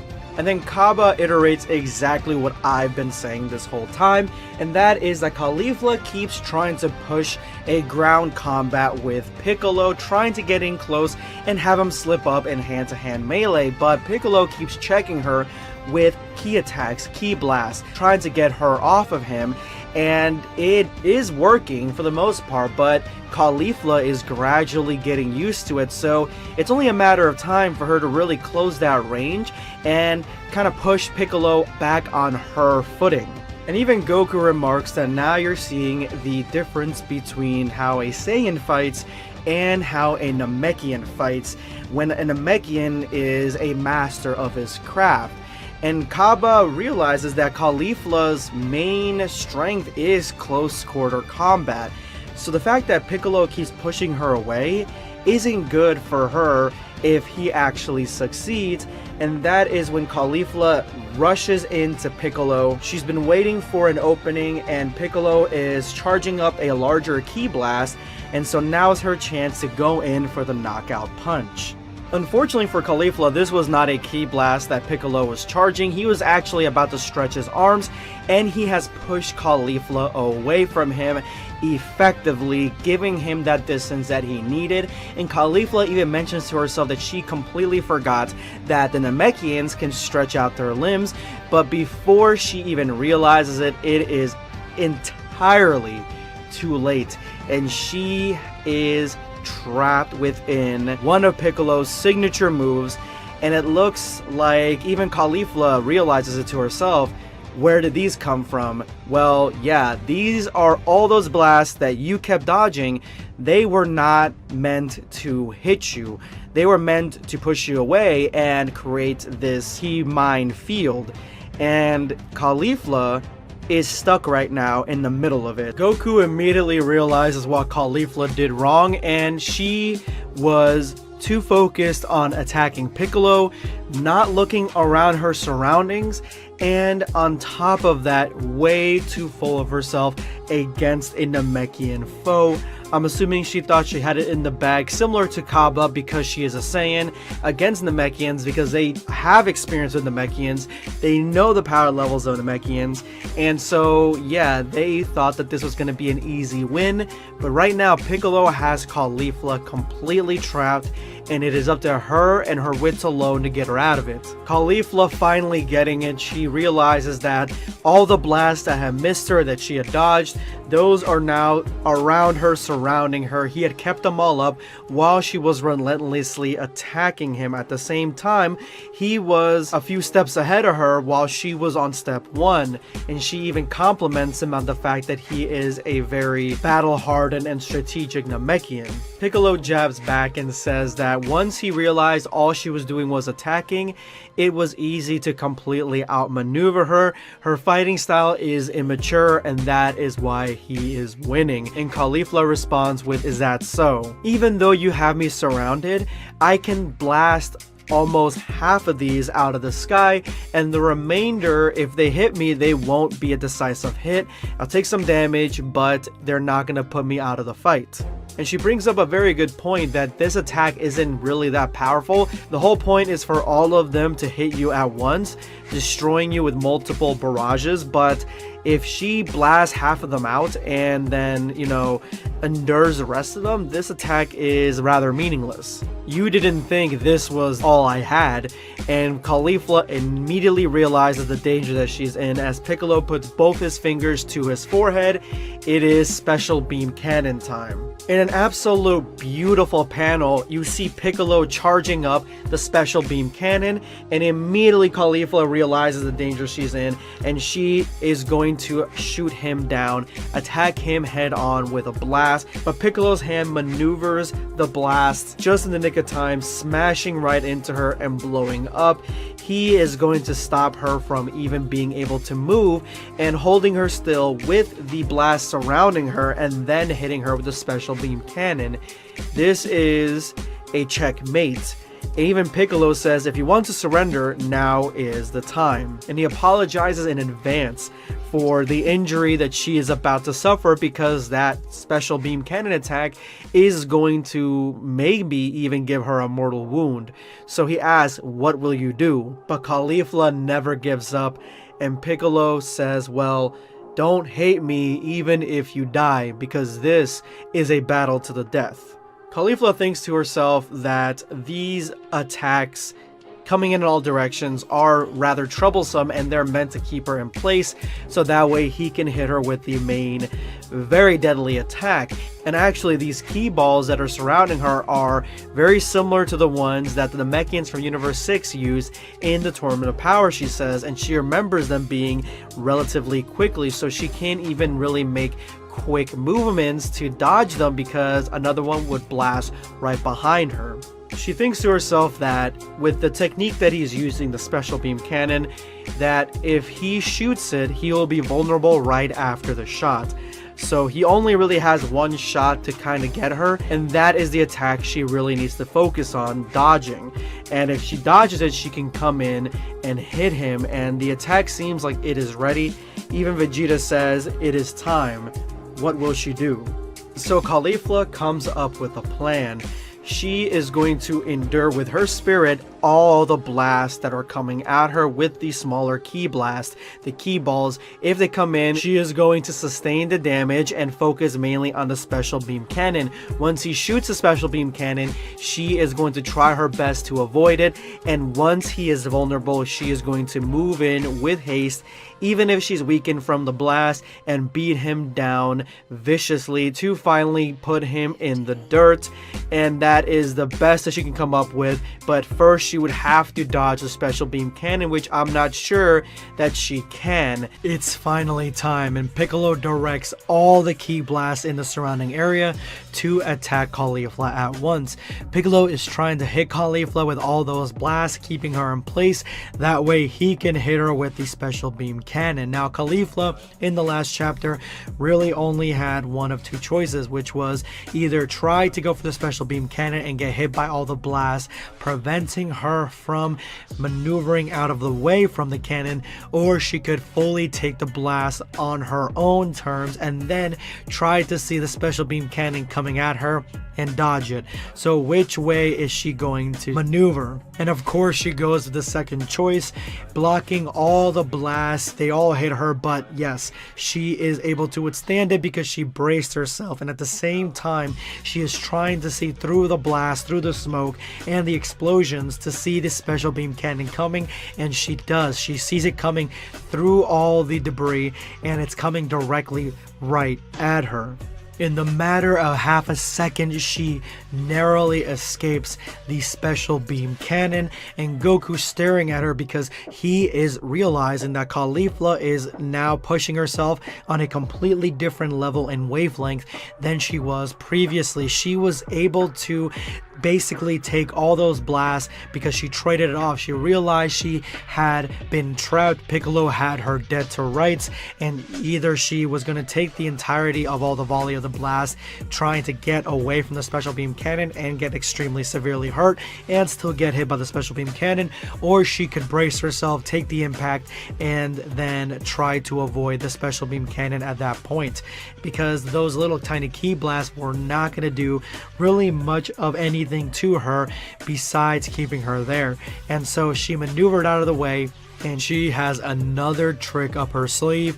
She points and directs her fingers toward Piccolo, and this is by no means a special beam cannon, but this is exactly the same attack that Goku used on Caulifla and Kale in the Tournament of Power when he was Super Saiyan God, and it looks like she is mimicking this exact technique and making Goku a proud master. And as we see here in this panel, she shoots the spirit gun, for lack of a better name, right at the same time as a special beam cannon is blowing right past her, and she thinks to herself, this is going to hit because he did not calculate that I was going to be able to attack so quickly. And she is correct in this. If she was fighting any other opponent, then yes, this would absolutely work.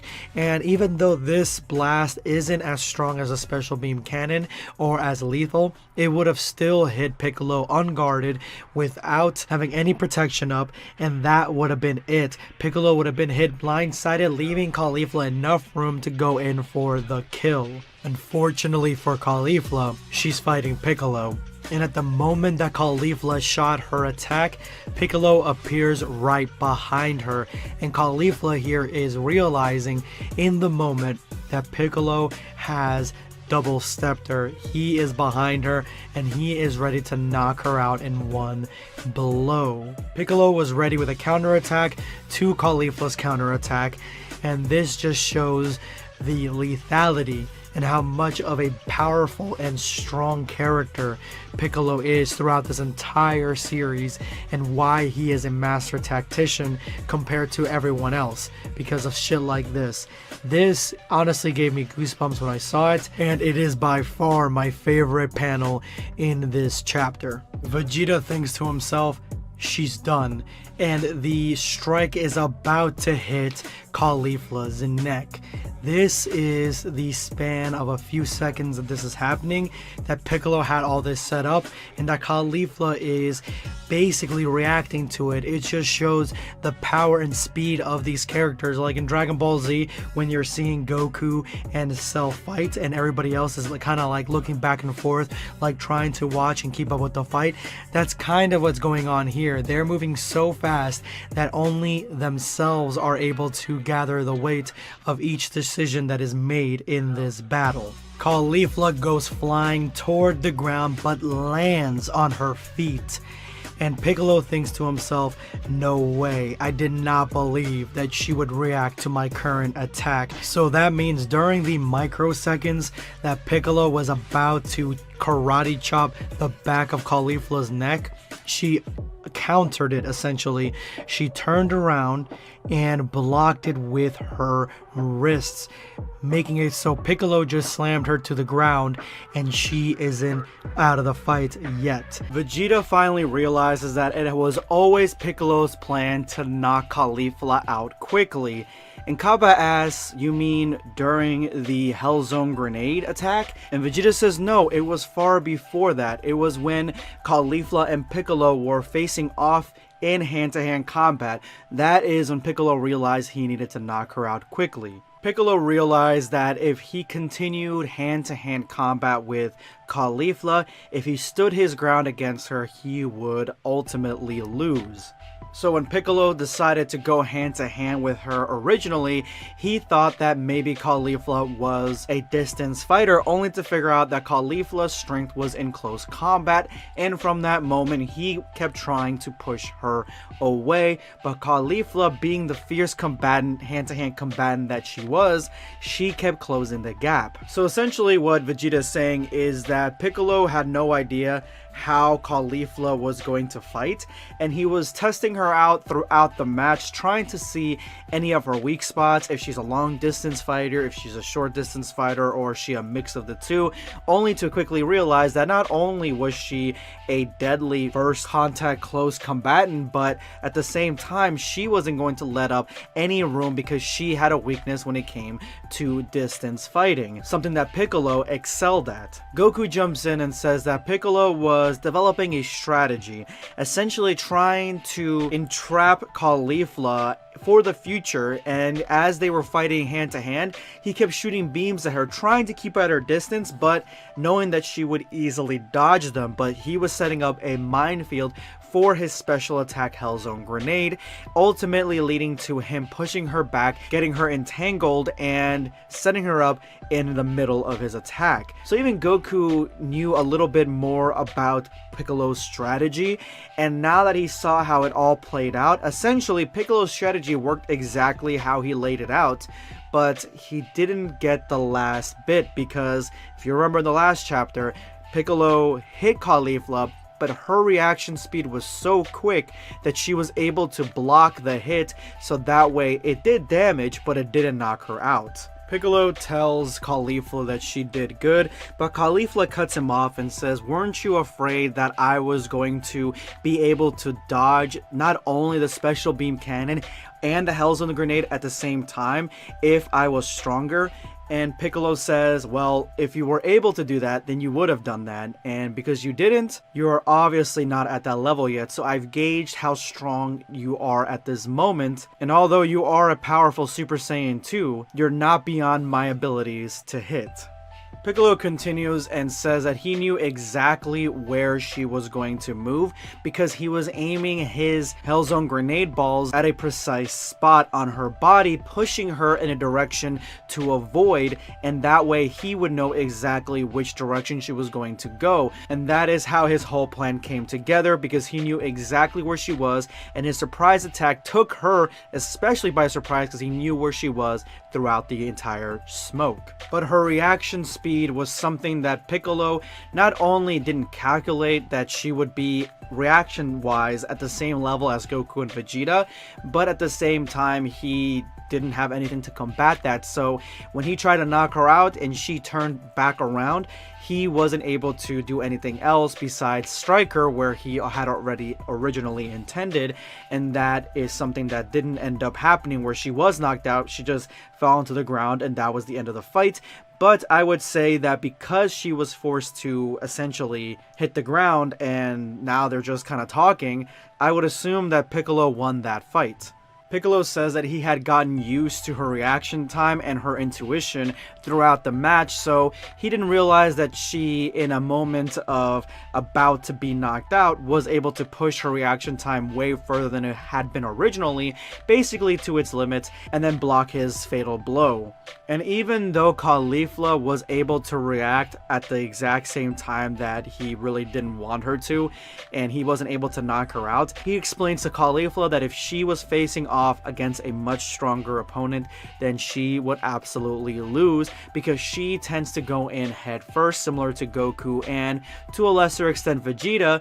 And so they are much stronger warriors, and she needs to focus on other aspects of her abilities. She needs to work on her long distance, her mid-range, really think things through, setting up opponents in traps like he did. And Caulifla kind of looks down to herself thinking, and then puts her head back up with a smile and says, I surrender, I lose.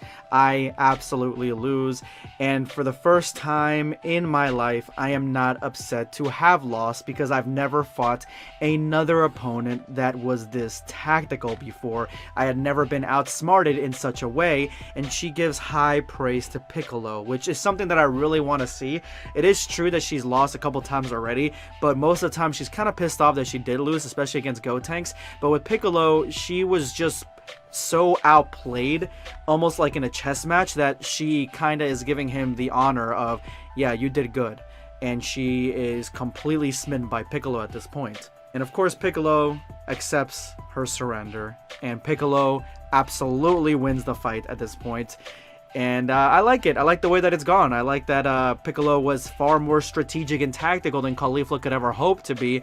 And I'm hoping that the next matches are in a very similar lean toward the strength of whatever opponent it is. I like strength and fighting and power-ups and head-to-head, but like this one, strategic. The Gotenks ones had some strategic elements to it, but he was far stronger than Caulifla and Cabba were, so you know, he was always at that level. But Piccolo, he isn't as strong, but he's a lot more tactical, and he could have won if her reaction time wasn't pushed to the limit and she didn't block that attack. Caulifla calls Cabba and Kale over to learn from Mr. Piccolo. She says, learn from him, he's got some choice words and he knows about tactics. You guys need to talk to this guy. And that's when Goku says, Vegeta, you okay with this? Cabba is your student. And Vegeta says, Piccolo is by far one of the most powerful warriors on this planet, and in himself he is also a master. So Cabba would be smart to learn anything that he can from the Namekian. And these words, this praise from Vegeta, I just want to see Vegeta and Piccolo fight at some point. They've never fought at all, and it's crazy to think about, but they never have. So I would love to see something like that in the future. But this sort of statement, blunt statement, shocks Goku a little bit. He's like, wow, you think Piccolo's a master? And Goku says, I never thought you felt that way. We cut back to Dende's lookout, where we see that Dende is healing Caulifla's wounds. If you guys remember, also in that fight between her and Piccolo, Piccolo basically took no damage. He was on the ropes when they were close quarter combat, but Piccolo was blocking most of her abilities and she never got a hit, like a really solid one, on Piccolo. And Piccolo hit her not only a bunch of times with his Hell Zone grenade, but he also struck her in the back, almost knocking her out if her reaction speed hadn't been increased to her limit. So yeah, Piccolo really did a number on her that Dende needed to heal her, and right now she's super thankful that Dende was able to do so. And that is when everyone hears the voice of Beerus. Whis explains that tomorrow morning on Earth time, he is going to come with Beerus to Earth. And Beerus explains that yes, make sure you guys have a special feast for us when we get there. Of course, Goku agrees. Beerus says, see you again. This seems like the story is coming to a close, because Caulifla is only there to train with Goku for I think only a few days, and then she was to return back to Universe 6. So it looks like Whis is actually coming to pick her up, so she only has one day left. And that's exactly what Cabba asked, and Dende explains the exact same thing, that they only had a limited time of being there and they're about to go back. And so Dende makes it clear that if there's anything else that Caulifla would like to do, anyone she would like to fight, anything she would like to train on or ask, then she only has one more night there, so she might as well make the most of her time. He assures her that anything that she wants, both Goku and Vegeta will make it clear and make it certain. So if she's got a question, they will answer it. If she wants to do something, they will absolutely be on that. And Caulifla thinks deeply. She asks herself, what do I want to know? And Caulifla looks like she's had something on her mind for quite some time. And now she's finally thinking about it. Like, only we'll have one more night. And there's no guarantee that they're going to be doing any more of these trips in the future. Beerus has said so himself, so they may only have a limited time there. And Whis asks Beerus, so what are you going to do?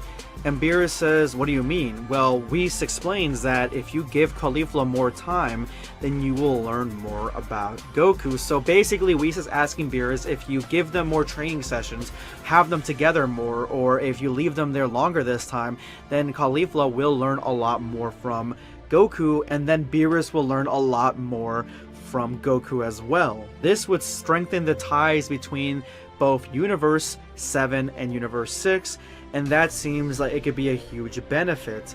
But Beerus doesn't see it that way. He says this is a little reward. He doesn't really care about uniting the universes at all. And so what does he actually care about?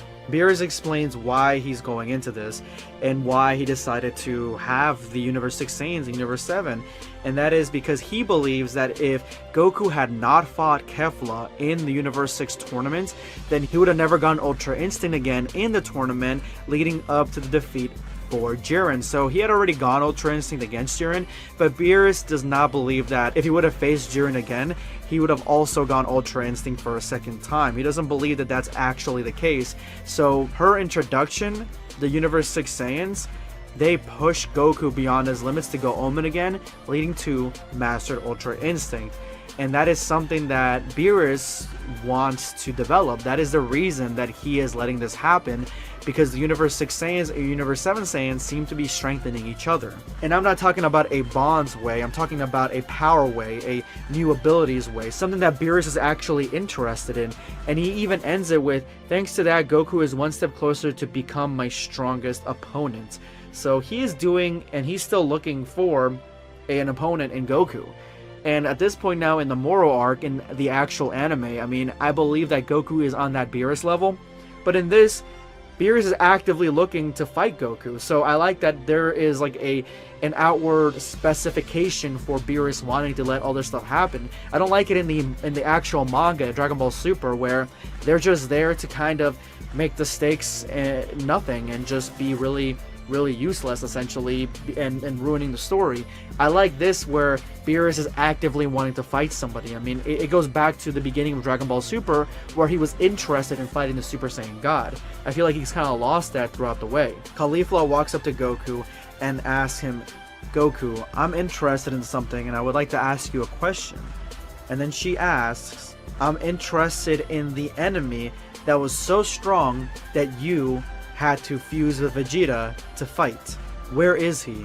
Goku says, well, I guess it's okay for you to meet Broly, and Piccolo starts to freak out. Piccolo yells, the Saiyan that came with Frieza to fight you guys and destroy the entire planet, that Broly? And Caulifla seems surprised, another Saiyan?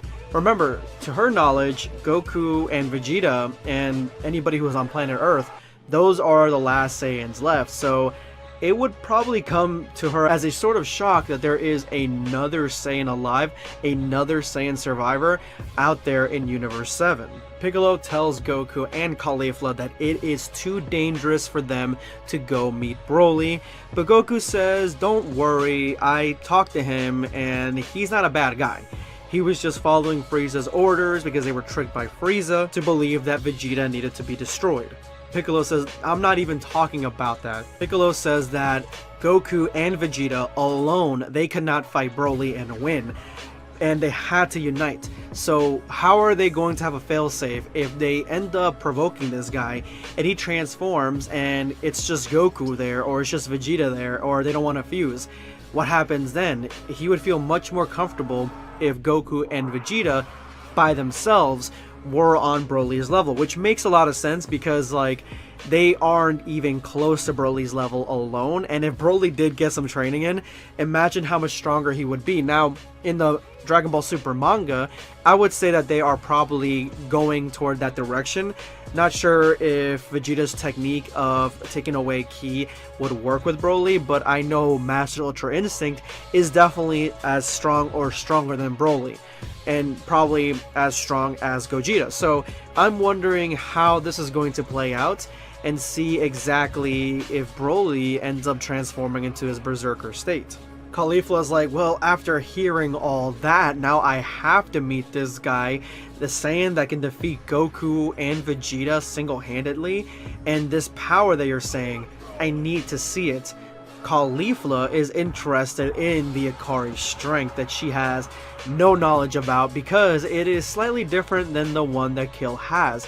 Kill has a Berserker strength, a Berserker's power, and Broly has the Ikari strength. So it's like Universe 7's version of what Kill has, essentially, which is kind of strange because Kill is derived from Broly, and that's how she came into being, and now it's like vice versa, because we have never gotten any explanation as to what Kill has, if it's the Ikari, and the Ikari strength that Broly has is obviously far stronger. It's much more powerful, it is more primal, and it looks like Caulifla wants a piece of that. Piccolo is obviously worried, and Goku says, don't worry, Piccolo, I don't even know if he's still on that same planet, and ends up using instant transmission to double check. Vegeta backs up Goku with Piccolo and says that Goku knows all about dangerous things, and he's got a sense of Broly, so don't underestimate his intuition. The problem before was that we misunderstood the power of Broly and underestimated him. Now we know exactly where he stands. And on top of that, he doesn't have Frieza, and Broly doesn't have a grudge against Vegeta's dad anymore, so the situation seems to be under control, and Broly will probably not fight them. And if he does, then Vegeta will just have to defend himself. Piccolo snidely remarks, or you could just run away with Goku's instant transmission ability. And Vegeta says, hey. Then Piccolo says, but I am curious to see how this is going to play out. And that is where we cut back to planet Vampa. Chilai asks Lemmo if he's found a suitable planet. Lemmo responds sarcastically with environments that aren't worse than planet Vampa, and that the Frieza Force hasn't claimed already, plus has enough food to have us survive there for more than a year. Yeah, the search isn't going great. Chilai says, well, keep searching, I know you'll find something. Oh wait, Broly's back. And Broly walks in with another Vampa spider on his back for dinner. Caulifla is on planet Vampa, and she is about to train with the one and only legendary Super Saiyan, Broly. Lemmo comments that there are a lot of people on planet Vampa right now, and this isn't entirely the best place for a picnic. And that is when Broly recognizes Vegeta right off the bat. He's the first one he notices, and he is a little bit startled, but Vegeta realizes that he has caught Broly's attention and says, oh yeah, that's right, you have a grudge against me. Would you like to take care of it now? Leaving Broly to begin to transform into the Ikari state until Chilai snaps him out of it. Chilai reiterates, which is probably something that she said before, that Broly, you have a grudge against King Vegeta, not the son, the father, so don't forget that whenever you see Vegeta, because you are going into Ikari. And that is when Goku essentially tells Vegeta the same thing, stop provoking Broly, we're not here for that. Leaving Chilai to ask, then why are you here? Coolly. Chilai hasn't totally warmed up to these guys yet. Goku stammering an explanation as to why they're there. Kaba leans over to Caulifla and asks, what do you think of him? And Caulifla, right off the bat, for the first time ever in this season, in this series, she says, I don't think I can beat him. And she has not said that about anyone that she has faced against. And she's fought the Titans of planet Earth. But Broly, she doesn't think she can defeat him. Looking over at Kale's worried expression, Caulifla asks, "What's up?" And Kale responds with nothing, nothing's wrong. But that's not what Caulifla asks. She asks what's up, not what's wrong. So she realizes that there's something going on there. And that is when we find out that there is an interloper, a spy from the Frieza Force, watching the entire interaction take place. I'm assuming that he is there watching Broly and Chi-Lai and Lemmo because Frieza said that they're going to keep an eye on them, so of course leaving a scout there makes sense. But it's cool to see that this small little dialogue from Frieza at the end of the Broly movie actually bears some fruit in this manga. Chi-Lai, looking adorable in the design from DBZA, the author of this manga, says, "I shouldn't even let you fight Broly." And Goku asks, quite sincerely, why? Can he not control his power yet, or can he control his power yet? Goku says he's not going to force Broly to do anything or Chi-Lai to do anything that they're not comfortable with. He's not going to force him to train with them, but he says that it is up to Broly to decide, not Chi-Lai, Broly. So I understand where Goku and Chi-Lai are coming from. Chi-Lai has gotten a little bit protective over Broly and a little bit possessive, kind of, specifically at the end of the Broly movie, but it's to be understood. I mean, she loves Broly, even though they're not going out at this point, and she actually saved his life, so I can understand what's going on. Plus, these guys almost killed Broly in the movie, so I understand that, but Goku has a point. You can't decide these things for him. You're not his mom, you're not his dad, you're just his girlfriend, but not really. Chi-Lai stares at Caulifla and asks, "Who even are these guys?" Caulifla responds with, "It's a long story." With a smug smile, Caulifla says, "I'm the same as Broly," leaving Lemmo to freak out. "Wait a minute, you guys can't be Saiyans, are you? Man, how many survived after the explosion of Planet Vegeta?" Kaba says he'll explain all of it much later because they're not gonna go into all that right now. She walks right up to Broly and says, "Goku's right. You can't tell somebody to fight or not to fight. They must choose that on their own," which is a really interesting thread here because Broly has only been told what to do by his father for his whole life. So again, it makes sense that they're asking him to fight, but also makes sense that Chi-Lai doesn't want him to. Kale stands up and says, "I understand that you don't like to fight. I understand you don't want to fight, or you don't want him to fight. But sometimes it's about what you're fighting for that makes the difference. I am the same as you. I don't like to fight, and I was taught to fight for someone other than myself, and that was the decision I had to make."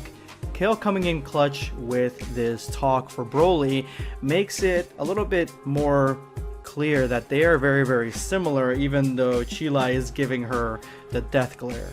"Now I finally understand it," says Vegeta. Kale responds, "Understand what?" "It's quite simple, and I may be a little bit off, but hear me out.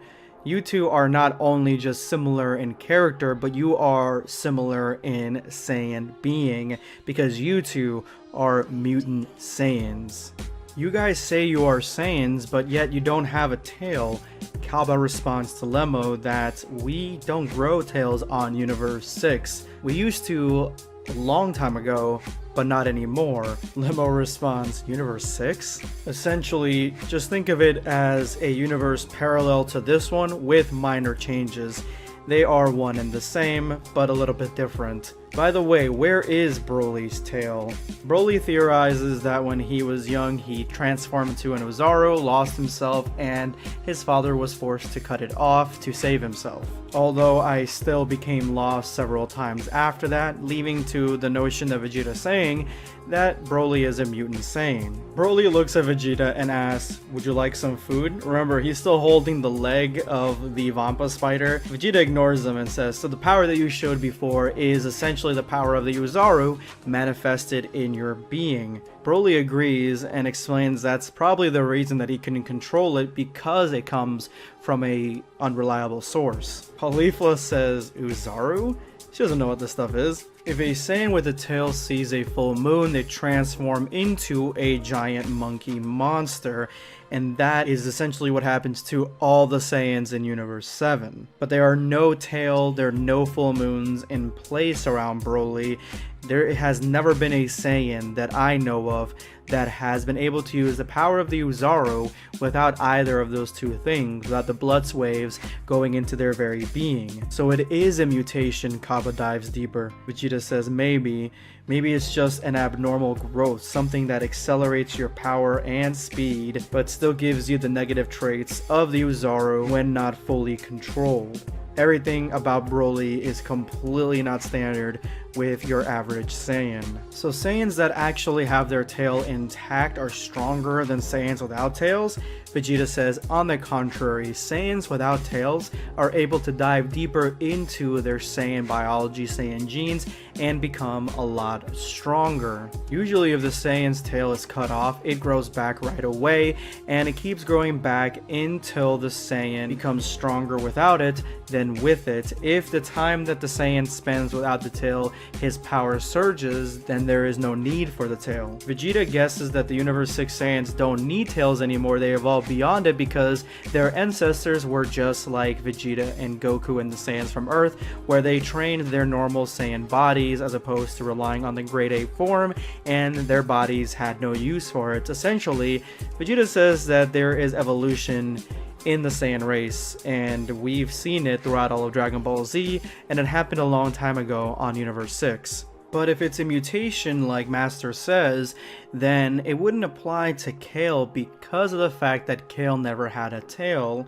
Vegeta says that is a good way to look at it, but at the same time, if she had a tail, she could have gotten the same exact mutation that Broly has. The lack of a tail means that she could still get a lesser or different version of that mutation. Now Kaba is intrigued. What mutation are you talking about? With Kale looking on really cutely. Honestly, I like the way that Kale's designed here with her eyes being like clear, maybe green or something, because her eyes in the manga and the anime are black if I'm not mistaken.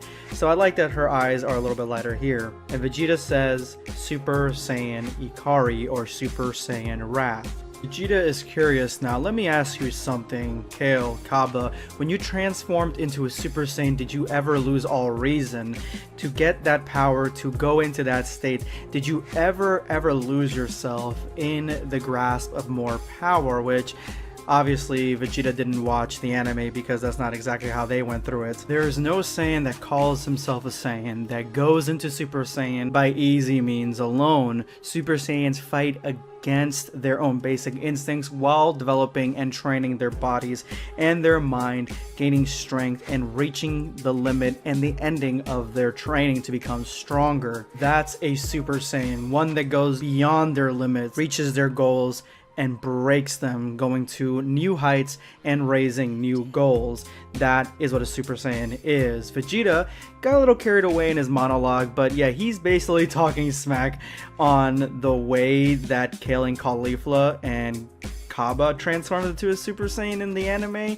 But I don't think that he would know that because he doesn't know their story unless Kaba told him, and then he's like, nah, you guys did it the easy way by scientifically doing Super Saiyan. You have to do it the hard way. Vegeta says that there is only one logical answer as to what the mutation that both Broly and Kale have, and that is that they were both born with an extraordinarily high potential where they could always transform into a Super Saiyan from birth, but just didn't know how to do it. And that build up throughout their life has led them to this moment when they finally do transform into their mutated states.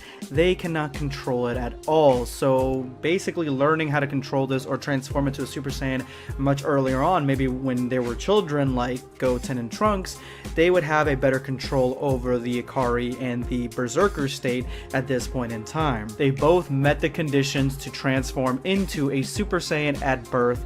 That is what their mutations underlies. That is what their mutations are. Caulifla mentions that she was able to control Kale herself.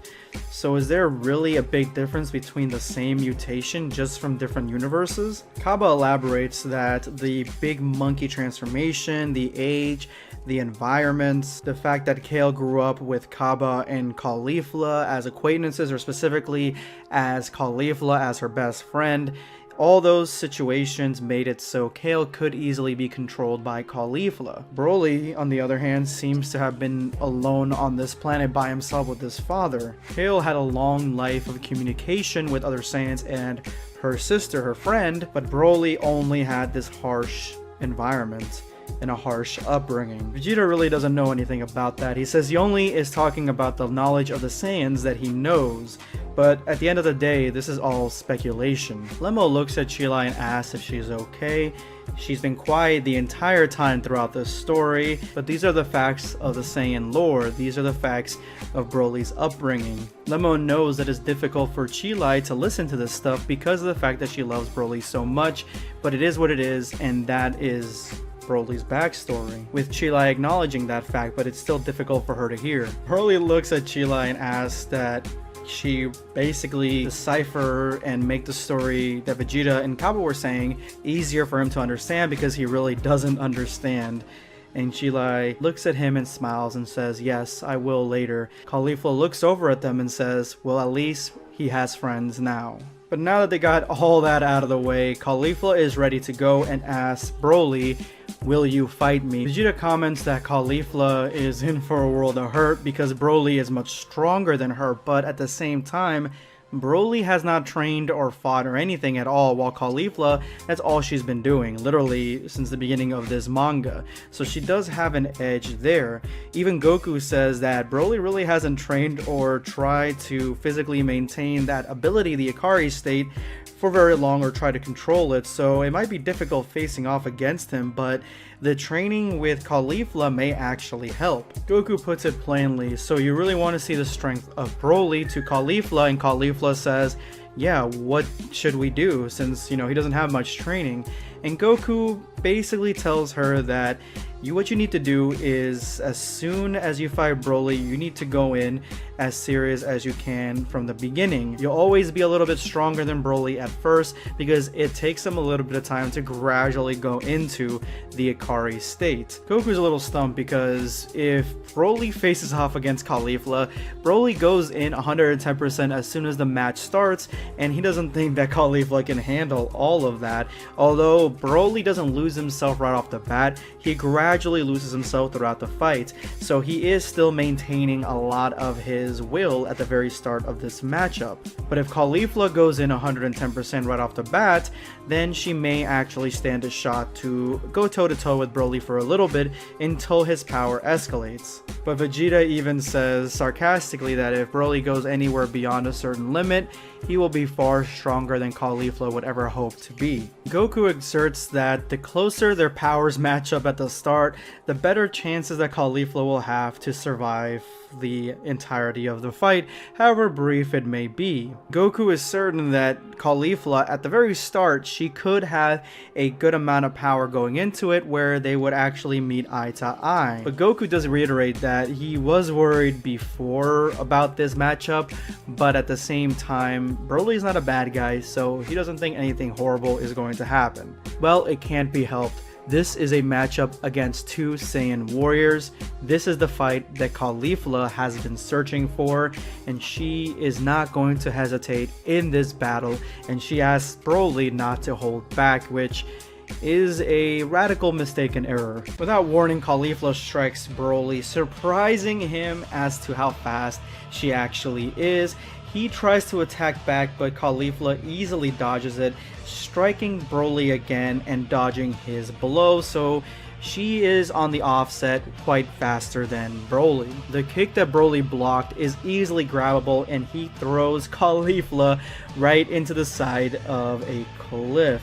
And before Caulifla can even try to get up, he charges her point-blank range, leaving a smile on Caulifla's face. But again, being much faster, she pops up right underneath him and kicks him right in the chin, rising up above him to come down with a pile driver. But within seconds, Broly double blocks it with his arms, and Caulifla sees the difference between her version of Berserker and the Universe 7 variant, and that is Ikari.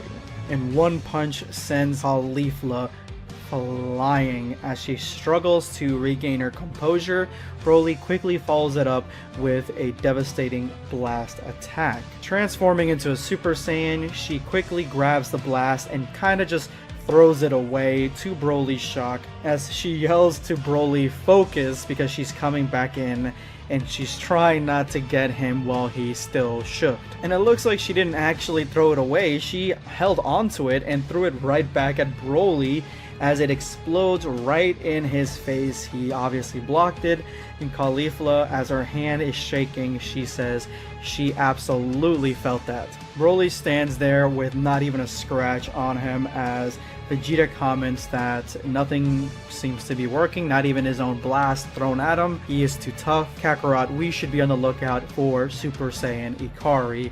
And Goku says, yup. And it looks like they are there for full support if Broly loses it and decides to go a little bit more into this battle with the Ikari states. They want to prevent the risk of possibly losing Caulifla to complete and utter eradication. The clash between Caulifla and Broly is brutal, and it is actually quite even, as Kaba seems to point out that they are actually pretty equal right now. But Vegeta says yes, they are equal, but Caulifla is at her best right now. That means this is 100% Caulifla. Kaba agrees and says that, well, it seems that Broly then has more energy, more ki to spare.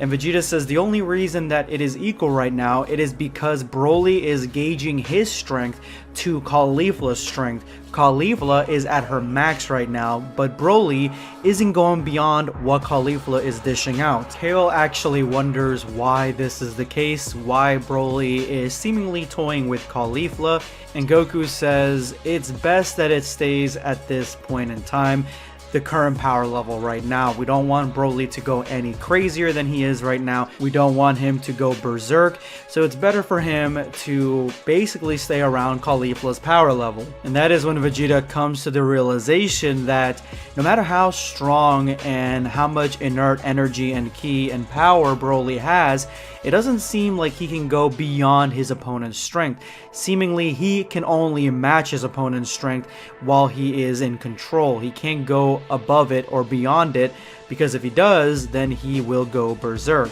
So Kaba asks the real question, well, does that mean that you guys don't know his ceiling, since his power is always determined, at least while he has control of it, by his opponent's power? Goku really just doesn't know. He says that when he turned into a Super Saiyan God, Broly matched the strength and still was relatively able to collect himself, but it was completely different when Broly met up against a Super Saiyan Blue. Once Super Saiyan Blue was unleashed upon Broly, Broly then started losing control and his power started escalating beyond representation. This shit was unreal. Kaba is just shocked that this sort of being, this sort of Saiyan actually exists, one that can match his opponent's strength bar for bar. And Goku agrees, but he's glad that it is staying around this level, because around this level, Goku can stop Broly quite easily. Caulifla, though, she is at her limit.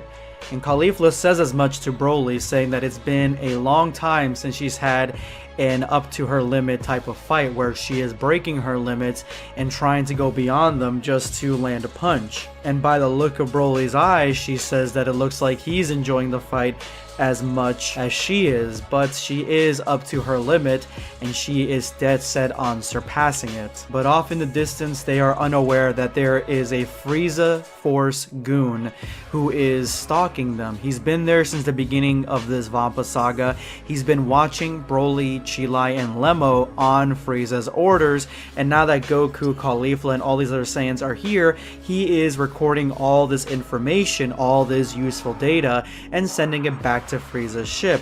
But that is when he is cornered by Ba, who is very much still alive, surprisingly.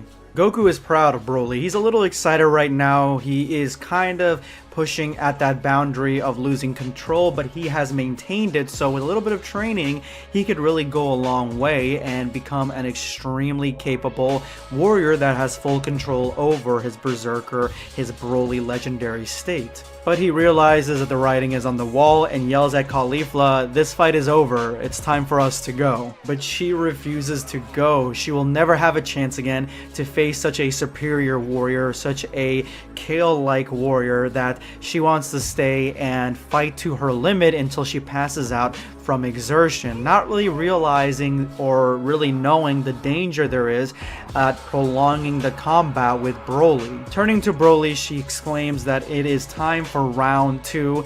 Let's go, put your hands up, we are going at it. That is when everything stops because they hear a tremendous roar off in the distance. This shakes Caulifla, and Goku and Vegeta both realize what is going on. Something is yelling out in pain.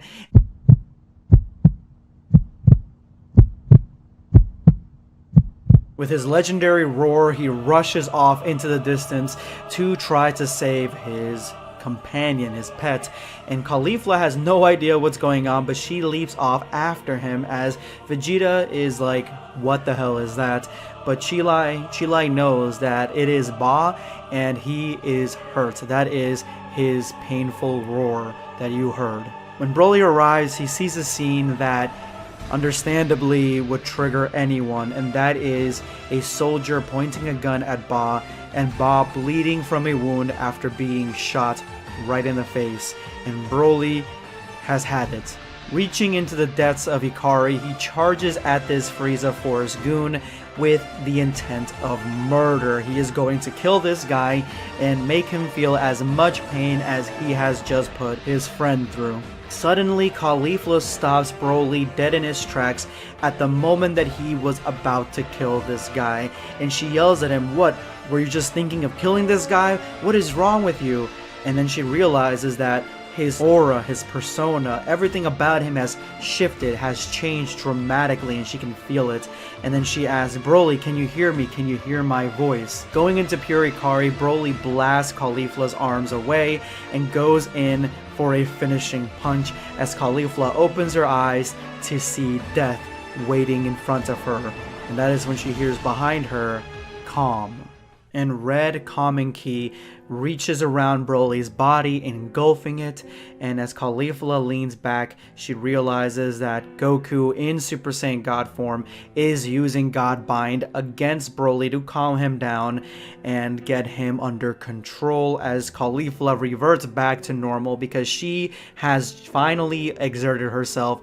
She is falling back and falling down into Goku's lap. She apologizes and says, "Now I'm at my limit. That was a close one."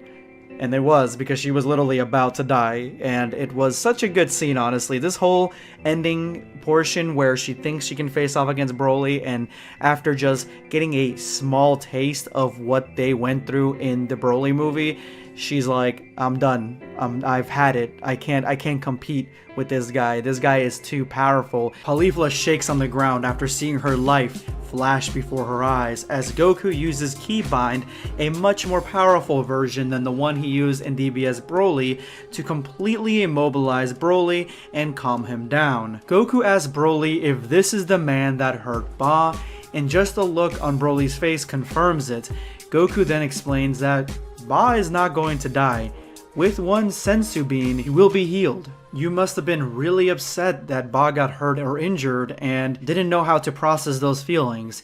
Listen, the Sensu Bean will heal him, and I will leave it to you so you can go ahead and feed it to him, and Ba will be much better, Goku explains. And now Goku changes his tone. He says, "So calm down. If you go wild, it is going to be far more dangerous to Ba and the entire planet, including Chilai. Instead, if you just calm down right now, relax, think things through." So Goku at this point is trying to train Broly to calm himself, but doesn't seem like Goku has spent much time on planet Vampa, so Broly doesn't know how to process these feelings yet, and he has not controlled Berserker as of yet. He's almost lost it a few times already in the sparring match with Caulifla, facing off against this Frieza trooper. So yeah, he's got a long way to go when it comes to emotional maturity. Broly doesn't calm down yet, so Goku then threatens him. Listen, I have a tool that allows Caulifla and Kale to fuse together into a mighty warrior. If that wasn't enough to take care of you at that point, which I have a feeling that it may, me and Vegeta both know how to go into fusion on our own, and that warrior can take care of you. You can't win this fight. I was really hoping you were better at using this, but I haven't spent much time here on Vampa. That was my mistake. And with these words, Broly goes back to base. And so does Goku. Oh good, he's calmed down. Hey Caulifla, do you want to go back to Vegeta's? Yeah, let me take a break. I need one. Broly then apologizes to Caulifla, saying when I'm angry, I put everyone in danger. And I'm sorry for that. This was just a big misunderstanding. Caulifla goes, yes. Misunderstanding. I knew in advance that you could go wild before I made the arrangements to come here. If Goku hadn't saved me, then I would have been dead meat, but I was also prepared for that too. So there's no need to apologize. I'm not such a small woman, you see. I can even handle Kale under the right circumstances. I'm sure you can handle Kale under the right circumstances, you know what I'm talking about, you know what I'm saying? Caulifla then suggests that that man could possibly be here because of Broly and Chilai. Just from his aura alone and his demeanor, she can tell that he's not a good guy, so they could be in trouble. Broly then says some dark shit and says, don't worry, we won't let that man report back to Frieza, because if Frieza finds out what happened, he will destroy this planet. So what are they gonna do with this guy, huh? What are they gonna do with this guy? Broly asks Goku if he's going home, and Goku says, yes, we gotta go back to planet Earth. But once I am done training Caulifla, once her session is completely over, I will return here immediately to train you to be able to gain control of your consciousness while in the Ikari state, so that way you don't go berserk and destroy or hurt anyone that you love. Chile asks Goku next time he comes, make sure to bring a souvenir, and Caulifla and Kale say goodbye to Broly, making sure that he knows that they are rooting for him to gain control of his powers. As the squad leaves planet Vampa, Lemo says that I think it's a good thing for Broly to have more exposure to Saiyans such as himself. It's going to be good for him and good for his journey. As Broly looks on in the distance and the team arrives back on Kami's lookout. Piccolo, concerned over Caulifla's well-being, says, wait, she's in tatters, she's bruised, and tore up all over. Goku, was it as dangerous as I originally told you it was going to be? And Goku laughs it off, said it was a little dangerous, but she could handle herself. She did just fine. Because if you guys remember, Piccolo was the one that told Goku, don't bring Caulifla to Broly, because Broly is not ready to fight anybody else until he gets control of his powers. I guess Piccolo was right. Then Date rushes to Caulifla's wounds, and Goku's surprised that it's already nighttime on planet Earth, and Piccolo reminds him that, remember, Whis is coming tomorrow to get Caulifla, so it's best for her to stay here tonight along with Kale. Vegeta begins to leave. He's heading back home, but he will tell Bulma to prepare a meal for Whis in the morning. And that's when Kava asks Vegeta for a sleepover, essentially. He asks if it's okay for him to go back to Capsule Corp to stay with Vegeta for the night, Vegeta and Bulma, and Vegeta says, do what you want, I don't care. Goku begins to head out too because Chi-Chi's making a meal and he doesn't want to be late for it. Piccolo says that he is going to give him a message when Whis is there in the morning so he can say goodbye, as Goku turns around and asks them what they want to do. They want to stay here on Kami's lookout, is that going to be okay with them? Caulifla blurts it out, I want to stay at your house, leaving Goku in a little bit of a shock. He says that he doesn't really care, but he's gotta ask Chi-Chi because he doesn't know if she will, which Goku knows his wife, or at least knows how it's like to be married. As Kale and Caulifla fly in the direction of Goku's house, Kale asks Caulifla, why do you want to stay at Goku's house? The most obvious question. Caulifla says it's simple. She's come to the 7th universe, she's gone to Otherworld, she's gone to the gravitational chamber, she's been to the house of Vegeta, she's been all over this universe, but she's never been to Goku's house. So a man that is this powerful that is this honored and this prestigious in Universe 7 must be holding some secrets to his power at his home. And that's the reason that Caulifla wants to go. She wants to get one last training session in before she goes back. I know y'all thinking, it's not that kind of training session. At least I don't think so. Kale seems a little bit unsure as to her logic because she doesn't think that there's much going on at Goku's house. Caulifla says, I have great intuition about this, and I know that there's something there that's special that gives Goku all his power. But when she arrives, she is not impressed, and she says, this looks like just any ordinary house. We should have just stayed with Piccolo then. They then hear through the door Chi-Chi talking, and they hear Chi-Chi say, if you're going to invite guests, make sure to let her know ahead of time. Especially if they're from Universe 6 and Universe 7, she would have made a better meal. And when she opens the door and sees Caulifla and Kale, she realizes that they're Saiyans and says, oh, and they're Saiyans too? I don't know if I have enough food. Kale greets Chi-Chi, but both of them are thinking in their head, so this is Goku's wife. Real interesting power play here happening within females that I like to see in my mangas, especially when it comes to the family members like Chi-Chi and Bulma. I like seeing that realistic female tension between them. It's just basically, oh, so this is Goku's wife kind of thing, like being a little catty, which I like. I like that this is realistic in that way. Chi-Chi then says, oh, this is the first time that I ever met a female Saiyan before.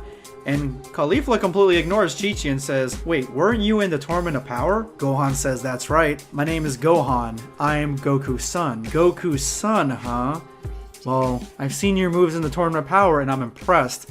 What do you say to a little sparring match? There will be no fighting, says Chi-Chi as all the Saiyans look right at her. Excuse me, this is between me and Gohan to decide, not you. Wrong answer. No, it's Chi-Chi who decides. You guys are guests here and Gohan only came home to pick up some stuff and eat some dinner. And after that, go home. That is it. Nothing else, no fighting. And above all else, you're filthy, covered in dirt, and smelly. Well, I guess that makes sense if you were training with Goku all day. Chi-Chi then turns to Goku and says, Goku, I don't have enough food for everyone. Can you please go catch us a fish so that way we can remedy that situation? And Goku leaves on the dot, asking no questions. And then Chi-Chi says, in the meantime, you're going to take a bath. I just love how Caulifla thinks that, you know, she had the upper hand here, like she was top shit, she was top dog, and she is the top female in this story.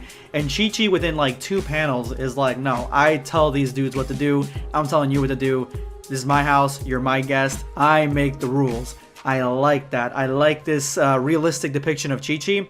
And again, that tension from earlier, it's completely gone now because now we know who's in charge here and it's obviously Chi-Chi, so Caulifla is just going to go along with it. Caulifla relaxes in the bathtub, taking it all in and realizing that this is good for her joints and her muscles as Chi-Chi confirms that and says, I used to do a little bit of martial arts fighting in the past, and fighting and training is important, but letting your body and your soul rest is equally as important for growth. Caulifla shocked says, wait, you were a warrior? Chi-Chi says, no, not a big one, no, but us Earthlings have a thing called a World Martial Arts Tournament, and I used to participate in those. What is a World Martial Arts Tournament? Well, that's the place that me and Goku got married. I think she means after, but you know, it's the same thing. Really? So did you guys have like a couple's quarrel and that's why you had to fight at the martial arts tournament or something? Chi-Chi says no, it wasn't a quarrel, it was just a competition on who was the best fighter, but something about Goku made her want to marry him that day, and when she wants something, she gets it. In the World Martial Arts Tournament, it was only magic between us, says Chi-Chi. This is why we fell in love. This is why I fell in love with him. While Caulifla tries to imagine a Super Saiyan Goku with Chi-Chi at the time of the World Martial Arts Tournament because she doesn't really know when he actually got Super Saiyan, doesn't know the timeline at this moment in this manga. And Chi-Chi finishes it off with, we've been happily married ever since. Honestly, all this is very strange. I don't know really anything about Goku whatsoever besides the fact that he is a warrior. And today, for the first time, I've experienced the world he's walked in. I've experienced his entire life being his apprentice. We're both the same Saiyans, but he is different than me and Kale.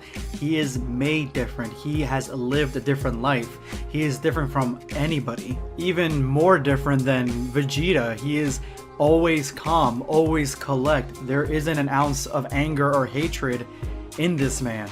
So I think it must be the planet, the environment of Earth, the houses, nature, everything on this planet has affected Goku in this way. And he's different than Vegeta and Piccolo because he has people in his life like you, like Gohan. You and Goku make good partners. That's all I'm saying. Why are you looking at me that way? Goku is just my husband. I don't see him in any other way besides that. Well, he's a better man than any other guy, but I have no interest in him whatsoever. Goku interrupts this sort of awkward and heartwarming conversation by saying the fish is done, which pulls Chi-Chi away from the bath and leaves Caulifla laying there with her thoughts, thinking about how she still hasn't scratched the surface on Goku. And there you have it, guys. Caulifla has no interest in Goku now. She boasted him up for about 3 different pages, and it was all positive stuff about Goku and how much she admires him. But I think there is a little bit more to dive into here. So basically, she admires him because of everything he's accomplished, the person he is, and the fact that he is so calm, collected, and there's nobody else like him in the universes. But at the same time, I think that she sees him 100% as more of a master and nothing more. I don't think she's blind to the fact that she is a female Saiyan, he's a male Saiyan. And at the same time, she isn't blind to the fact that she is sort of intruding here by being an apprentice to Goku in Chi-Chi's life, in Chi-Chi's family, in Chi-Chi's house. And Chi-Chi could have some jealousy with that, and that shows a little bit with the awkwardness and the tension that they had earlier in their earlier conversations where Caulifla was completely blowing Chi-Chi off. But after a little conversation, after, deep meditation, I think Caulifla also understands that Chi-Chi is part of what makes Goku great, so she would never want to meddle in that. She would never want to jump in that and homewreck or let her feelings get away from her, because I could see, at least this iteration of Caulifla, that she may have some interest in Goku in that way, or she could let her feelings run off in that way. But again, she wants to keep it professional, she wants to keep him as a master, and she wants to keep him the way he is. And with Chi-Chi, that's his rock, essentially. That's his rock in this. And she sees how important Chi-Chi is. After Caulifla and Chi-Chi's heart-to-heart back at the bathtub, which sounds like it's implying something, but it was actually very, very low-key innocent, Caulifla gets changed in one of Chi-Chi's outfits while Chi-Chi is washing her dirty clothes from all the training that she's endured. And that's when Goku pops up and tells everyone that food is ready and Goten is spending the night over at Bulma's house with Trunks. Everyone enjoys dinner, and Caulifla and Kale are shocked at how good the cooking actually is, while Gohan and Goku are just happy to have a family moment in their family home. Chi-Chi just happy to have the boys there. Caulifla lays next to the tree outside. She is stuffed, but she's surprised as to how delicious the food is in Universe 7's version of Earth, and she's thinking about going to Earth and her universe to see exactly if the food is as good as this one was. That is when she's interrupted by Gohan, who asks her if it's true that she is training with her father and has visited various places that Goku has trained throughout his lifetime on planet Earth. Updating the information, Caulifla says that she also trained with Vegeta and Piccolo, to which Gohan is surprised that she actually met Piccolo, somebody that he reveres very much. He was actually a lot stronger than I expected, and I honestly wanted to fight him in the Tournament of Power. But now I'm interested in fighting you, the son of Son Goku. You are heir to the strongest in the 7th universe. You fought and won against our Universe 6's Namekian warriors, who were by far some of the strongest warriors that we had to produce from our universe. And you're also a warrior that trained under Goku, one of, if not the strongest being across all universes, and the savior of Universe 7. You must be extremely powerful in your own right. Caulifla, you misunderstand. I did train with my father, yes, but Piccolo is my master. But it is certain that my father is the best warrior in Universe 7, but I think there is a completely different image that you have in your head as to who my father is, compared to what we know in our own universe. Goku is a loser who almost never won a fight? What are you talking about, Gohan? Yes, it's true. The really huge fights that my father had, he barely ever won, if he won at all. There were many losses in his resume, plenty of times where he needed the help of others to defeat an opponent. Every enemy that we ever faced was stronger at the beginning than my father was, but each time he met those opponents, he got stronger and stronger. These villains taught him as much as any master that he ever had. Wow, that's crazy, Gohan. I had the image in my head that your father was undefeated. Yeah, that's not the case. Actually, me and Mr. Piccolo at one point, even if it was only temporary,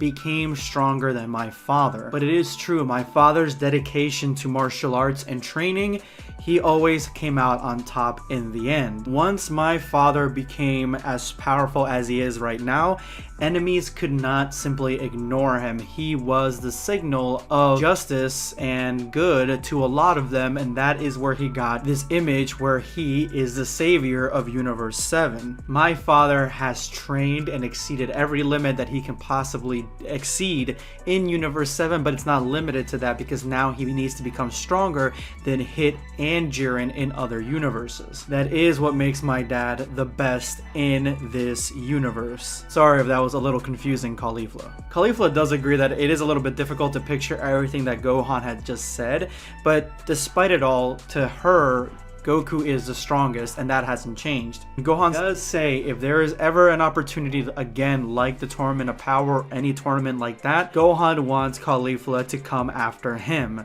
and let them fight in the ring, which Caulifla does take that challenge to heart. Sun rises on a new day as Chi-Chi says that she is just sad that she can't entertain them anymore or couldn't do a better job at entertaining, while Kale is telling Chi-Chi that no, everything that you did was absolutely fine. And then Caulifla says, that's right, ma'am, thank you so much for washing my clothes. And Kale jumps in, says you can't call her ma'am, she's not an old lady, to which Chi-Chi responds, I'm not an old lady, but I'm way older than you two. Caulifla is extremely thankful for everything that Chi-Chi has done for them since the moment they arrived at her house. As Goku says it's time to go, Beerus is arriving any minute with Champa, and they all say their goodbyes as Chi-Chi hopes that next time they come, they can actually just come to relax and enjoy planet Earth instead of training all the time. Beerus and Champa's arrival is a huge affair as Mr. Popo and Dende are putting together a feast for them to eat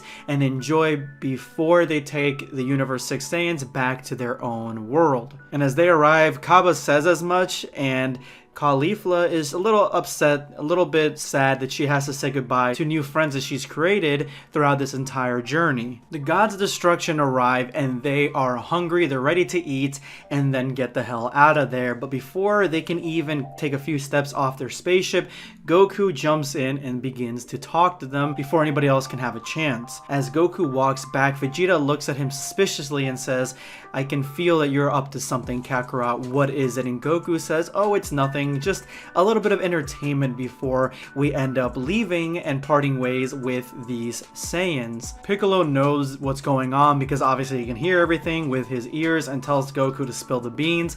And Goku tells everyone that he asked Beerus to be able to have one last training session with Caulifla in the Room of Spirit and Time while they eat their food, while they eat their feast. So Goku is going to take Caulifla in for one last training session, and this is what he was asking the Gods of Destruction for permission for, and they agreed to the entire thing. They walk into the Room of Spirit and Time, and Caulifla realizes the difference in gravity, the difference in temperature and pressure that is going on in the room right away.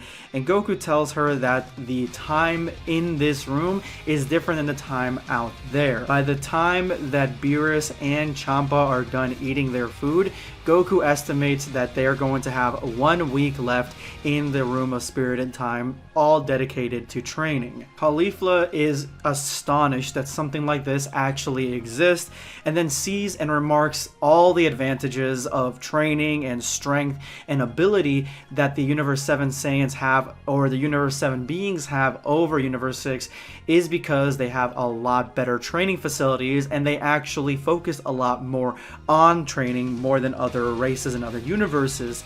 And Goku tells her, listen, when you first came, you wanted to learn how to become a Super Saiyan 3. We are not leaving this room until you become a Super Saiyan 3. And Caulifla is now overjoyed because she thought she was leaving without being able to transform like Goku can, but Goku says no, you will become a Super Saiyan 3 if I have to make a last-ditch effort this week to make sure that you do so. The first lesson is that they are going to spar against each other or train against each other, but winning and losing is not the objective here. It is all about fighting in your normal state to make it as challenging as possible. So that is going to be their first training session. Goku explodes into ki and actually powers up to an extent that Caulifla did not see coming in his base form. Reaching deep within her strength, Caulifla attacks Goku in base form as Goku easily dodges and swats all of Caulifla's movement. Caulifla blasts Goku almost at point blank range, but this is still not enough to get Goku off guard, as Goku intentionally takes the blast to his chest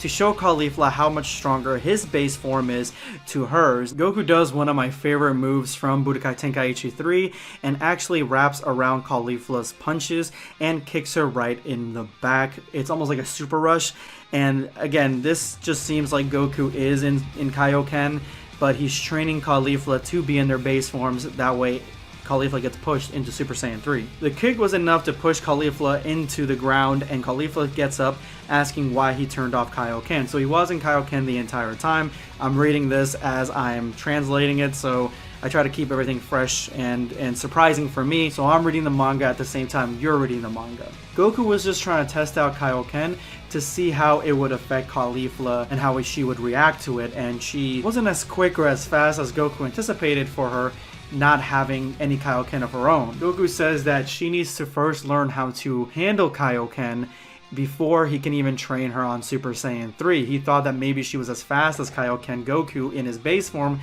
and as strong or as durable, but she is not. So she needs to learn how to deal with Kaioken first before the Super Saiyan 3 transformation can be fully unlocked. Goku has taken Caulifla into the hyperbolic time chamber. That way she can master Super Saiyan 3 before she heads back to Universe 6. How many months, how many hours, how many minutes she will remain in the hyperbolic time chamber is unclear, but what is clear is that Goku is done going soft on her. She is about to train and get one of the hardest experiences of her lifetime. All right, let's get this party started. This portion of Caulifla's training has her facing off against a Kaioken Goku. That way she, in base form, can face off against somebody who technically is in base form but enhanced with other abilities. This will help her attain and transform into Super Saiyan 3 because her base form is going to be at that same similar higher level. But even though Caulifla can track Goku with her eyes, she's having a hard time actually catching him in base form. Slow down! Caulifla's blast is detonated before it even hits Goku, and now Goku is on the offensive, getting the drop on Caulifla, outmaneuvering her and beating her in this base versus base contest. Why did you turn off Kaioken? Kaioken may be powerful, but it is a huge, tremendous drain on your stamina and body, so it is best to only use it in small spurts. Goku promises Caulifla that if they get 3 days of resting and training, then he can get her to the point where she can come back Kaioken quite easily. The pair fight and sleep and reverse, spending a total of 3 days in the hyperbolic time chamber. As Caulifla hones her skills to a fine point, she's ready to have a rematch against her master.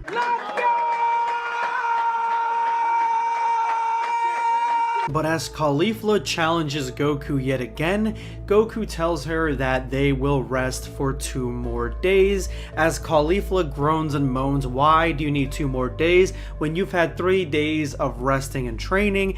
Goku says it's simple. He wants to be at 100% before he faces Caulifla again, and he thinks that Caulifla could use more rest as well. But to me, I believe that there is something hidden up Goku's sleeve as to why they're resting for 5 days total. total in the hyperbolic time chamber. Remember, this is only 5 days in the chamber itself, not 5 days on the outside. So basically it equates to a few minutes on the outside that this time has been going on. One eternity later. Caulifla is bored as can be, just waiting around for Goku to get back to 100%. The Kaioken match really did drain some energy out of him, but he also just wants to relax in the hyperbolic time chamber. They have unlimited amount of time in here, so he just wants to take full advantage of everything, and Caulifla is growing impatient, even to the point where she asks him to tell her what Kaioken is, how to do it, and if she can. Goku says it's a very simple technique, but I'm gonna go ahead and rest for right now, so I'll let you know later. But as Caulifla begins to beg and beg, Goku goes a little bit into Kaioken, stating that Kaioken is an ability that explodes your natural power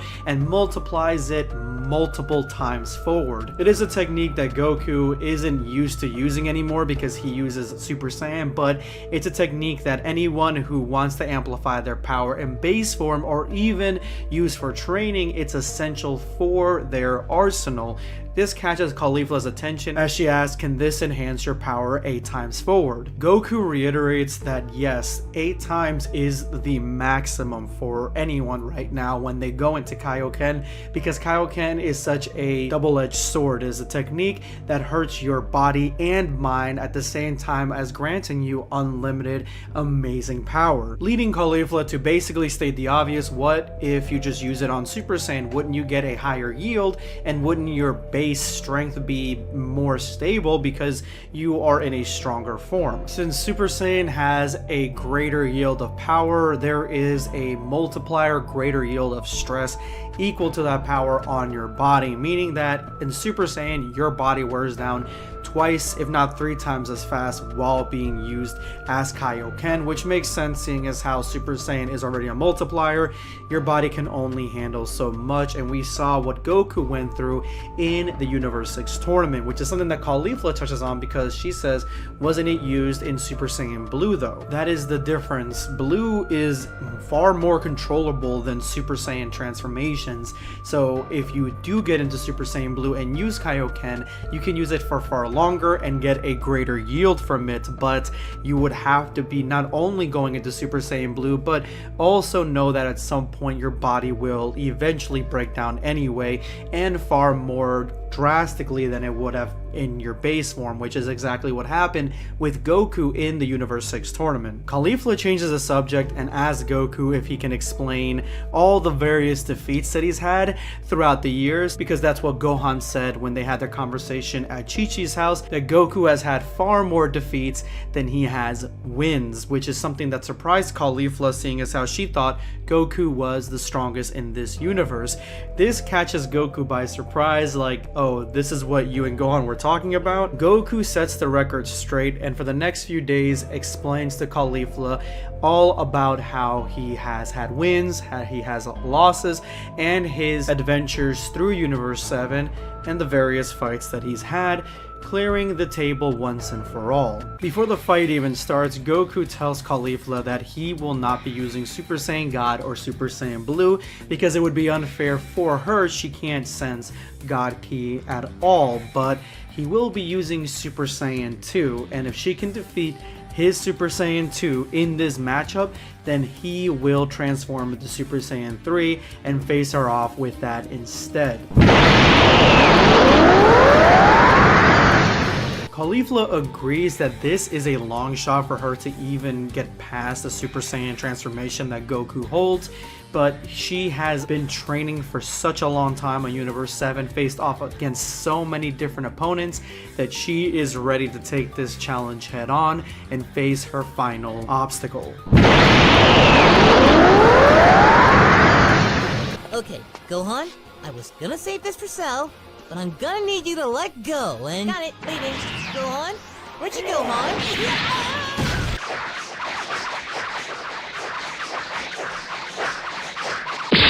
For the first time ever, Caulifla has landed a decisive blow against Goku, pushing him back.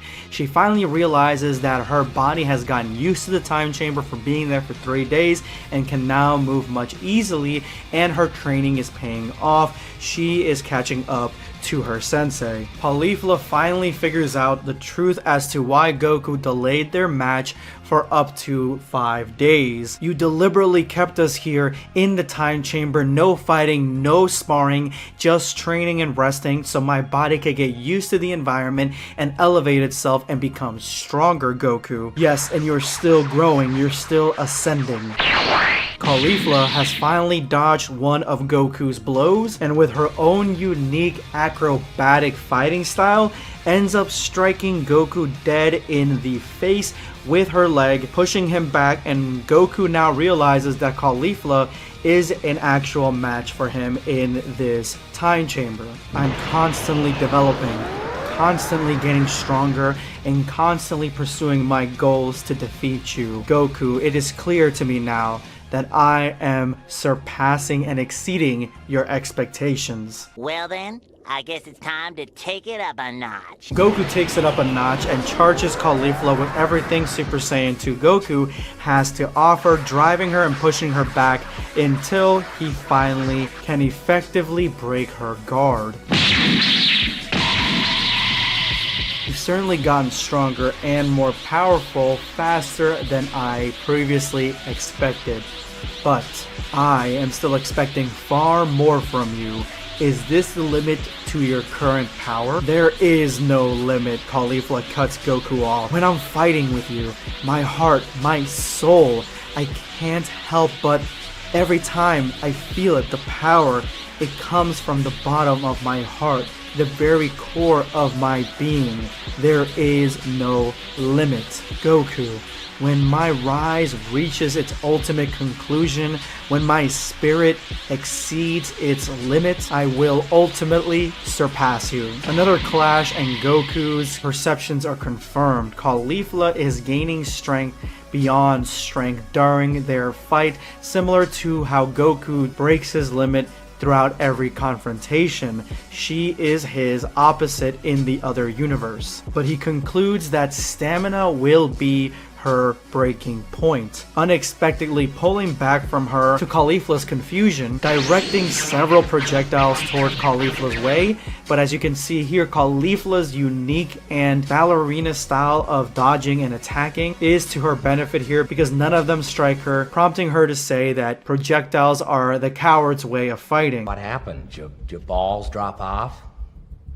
But Goku has other plans, and in a nanosecond he uses instant transmission, but as he's appearing in his desired spot, a swift kick is coming his direction. Caulifla knew exactly where he was going, and he had seconds to block. I have a good idea how powerful you are and what your limit is, and as I can see now, your sharpness has fallen as Goku realizes that Caulifla's stamina and reflexes are dulling through the fight.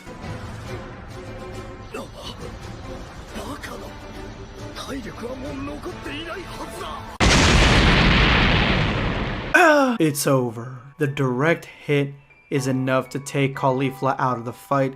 As she begins to fade out of consciousness, she thinks to herself, I knew there was a difference in power. I was ready for the challenge. I was prepared to lose. I was ready. I'm angry with myself being prepared for the loss. That's why. At least, I need to give it my all.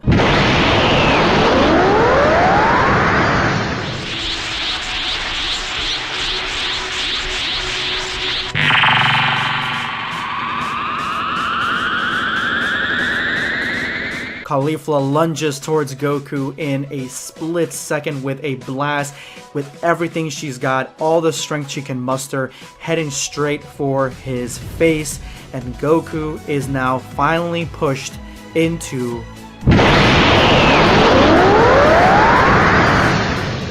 a transformation.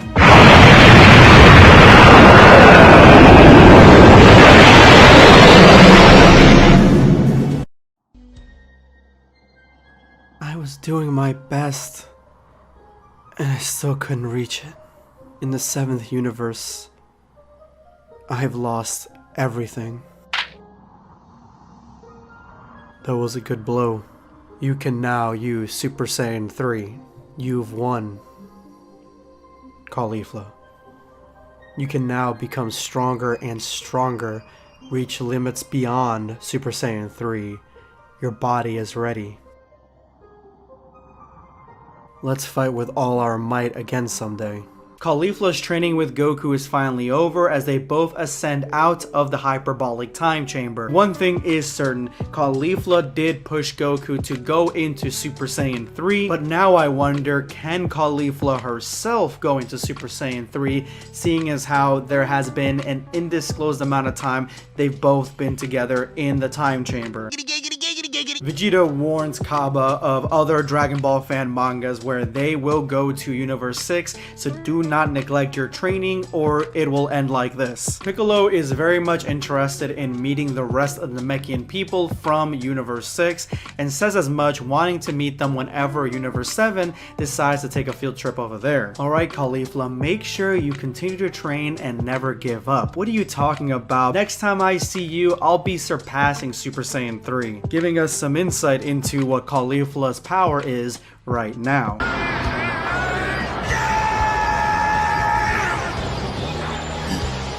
And with that, Caulifla's training in Universe 7 is finally over. This Dragon Ball fan manga has been going on for years now in this same structure. Goku is now saying goodbye to the Universe 6 Saiyan team and Caulifla, specifically his counterpart in Universe 6. What's in store for us next? Let's keep going. And he lived happily ever after, to the end of his days. Just kidding.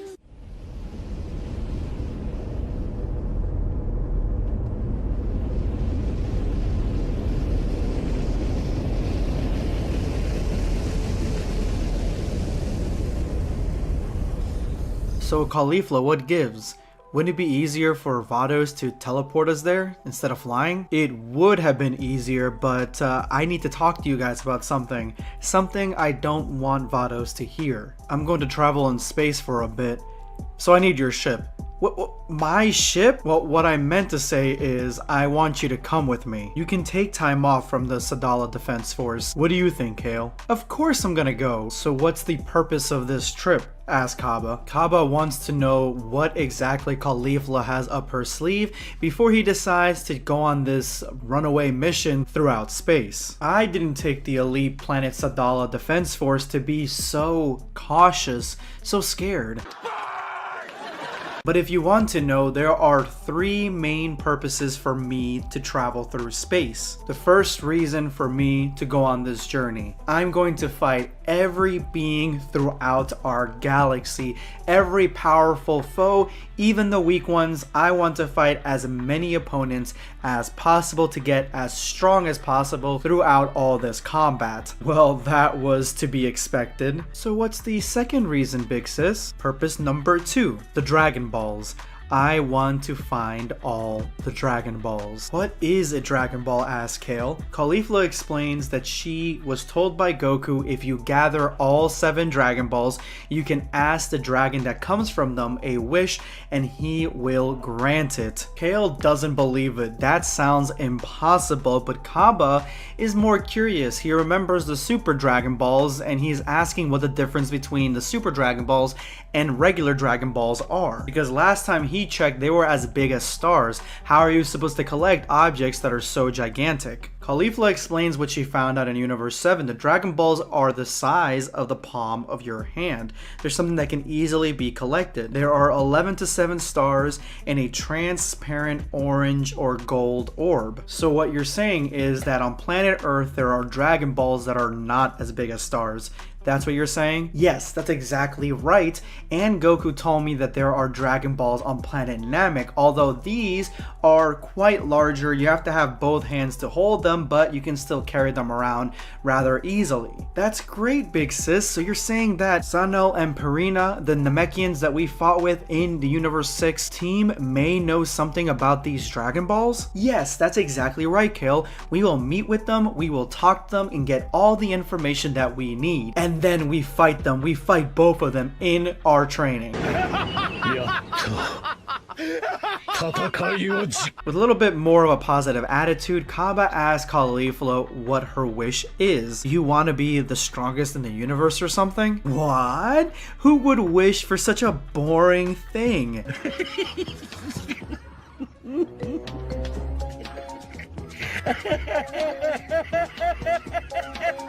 If you wish for that, Kaba, Vegeta would disown you on the spot. No. Before I get to the wish, I have to tell you the third reason that I want to travel through space. I want to find Hit. This sends shockwaves throughout the entire ship, as Kale says that seems impossible. Hit is notoriously hard to find. He's also the strongest warrior in Universe 6. He is the only one that can travel between the universes, and he's the only one that can take us back to Universe 7. I need to find him. We need to become stronger just the same way Universe 7 has become stronger. That is something that I've learned through my travels and my training in the other universe. We need to do everything that they do, including fusion, every path to power that they took. We need to do the same to become even more powerful and ascend. Don't you want to beat Vegeta, Kaba? As Kaba contemplates this question, Kaba admits that even though it would be real nice for him to become stronger than Vegeta, it's not something that he longs for. He honestly just admires him and wants to get closer to him and have a strong connection to Vegeta, as he sees him as a father figure. For thousands of years I lay dormant. Who has disturbed my... Hey, best buddy! Oh, it's you. Well, when you do finally get close, you'll give me a different answer and you'll want to surpass him. In the meantime, we can both get stronger together. That sounds good. So Caulifla, tell us, what's the wish you want from the dragon? I don't want to reveal that to you guys just yet. I think it's far more important to find Hit first, and that way we can train with him and become far stronger before I even make my wish. We all three get stronger first. That should be our top priority. We shouldn't rush to find the Dragon Balls. Once we're done training, we go to planet Namek and then get the information on the Dragon Balls and see if we can make our wish. Then we go back and challenge Hit. Sounds like a plan? To be honest, Caulifla, that sounds a lot like Universe 7 talk. It's true. I'm mimicking an impression of Universe 7. The way they gain power, we must do the same. Kale's right, that does sound a lot like Universe 7. Sis, I saw your fight with Piccolo and Broly, and honestly, you probably learned a lot of useful experience that you can teach us and the Saiyans back at home. Exactly. So you really enjoyed Universe 7, huh?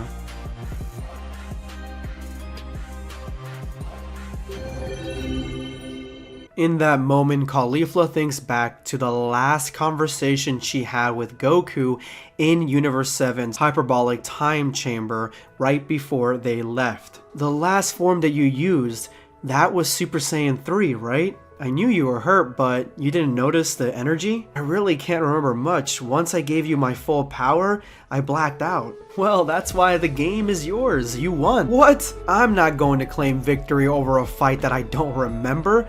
So I lost. Well, thinking like that, I always had Super Saiyan 3 in my back pocket, so you would have never gotten past it. In that sense, you never would have won. So it's a tie. Let's just call it inconclusive, remarks Caulifla. Caulifla looks down solemnly and says, "This is the end, huh? The 7th universe. One day in the outside world is many more in here. I feel like we spent months in here already." Caulifla then remembers all the fighters and people that she's met in Universe 7 and how amazing they were and how amazing their fights were, with Vegeta not using his hands or legs to fight, with Gotenks only really being shown up by a fusion of Kefla. From Piccolo, Caulifla learned that the difference in power can be overcome with skill and experience, but as opposed to everything else, with Broly, all she felt was absolute power and terror. In the 7th universe, you are amazing. To win, I really only thought that not losing was the only way. You had to be victorious to get anywhere. But you all taught me that losing can make you stronger, and I appreciate and cherish that.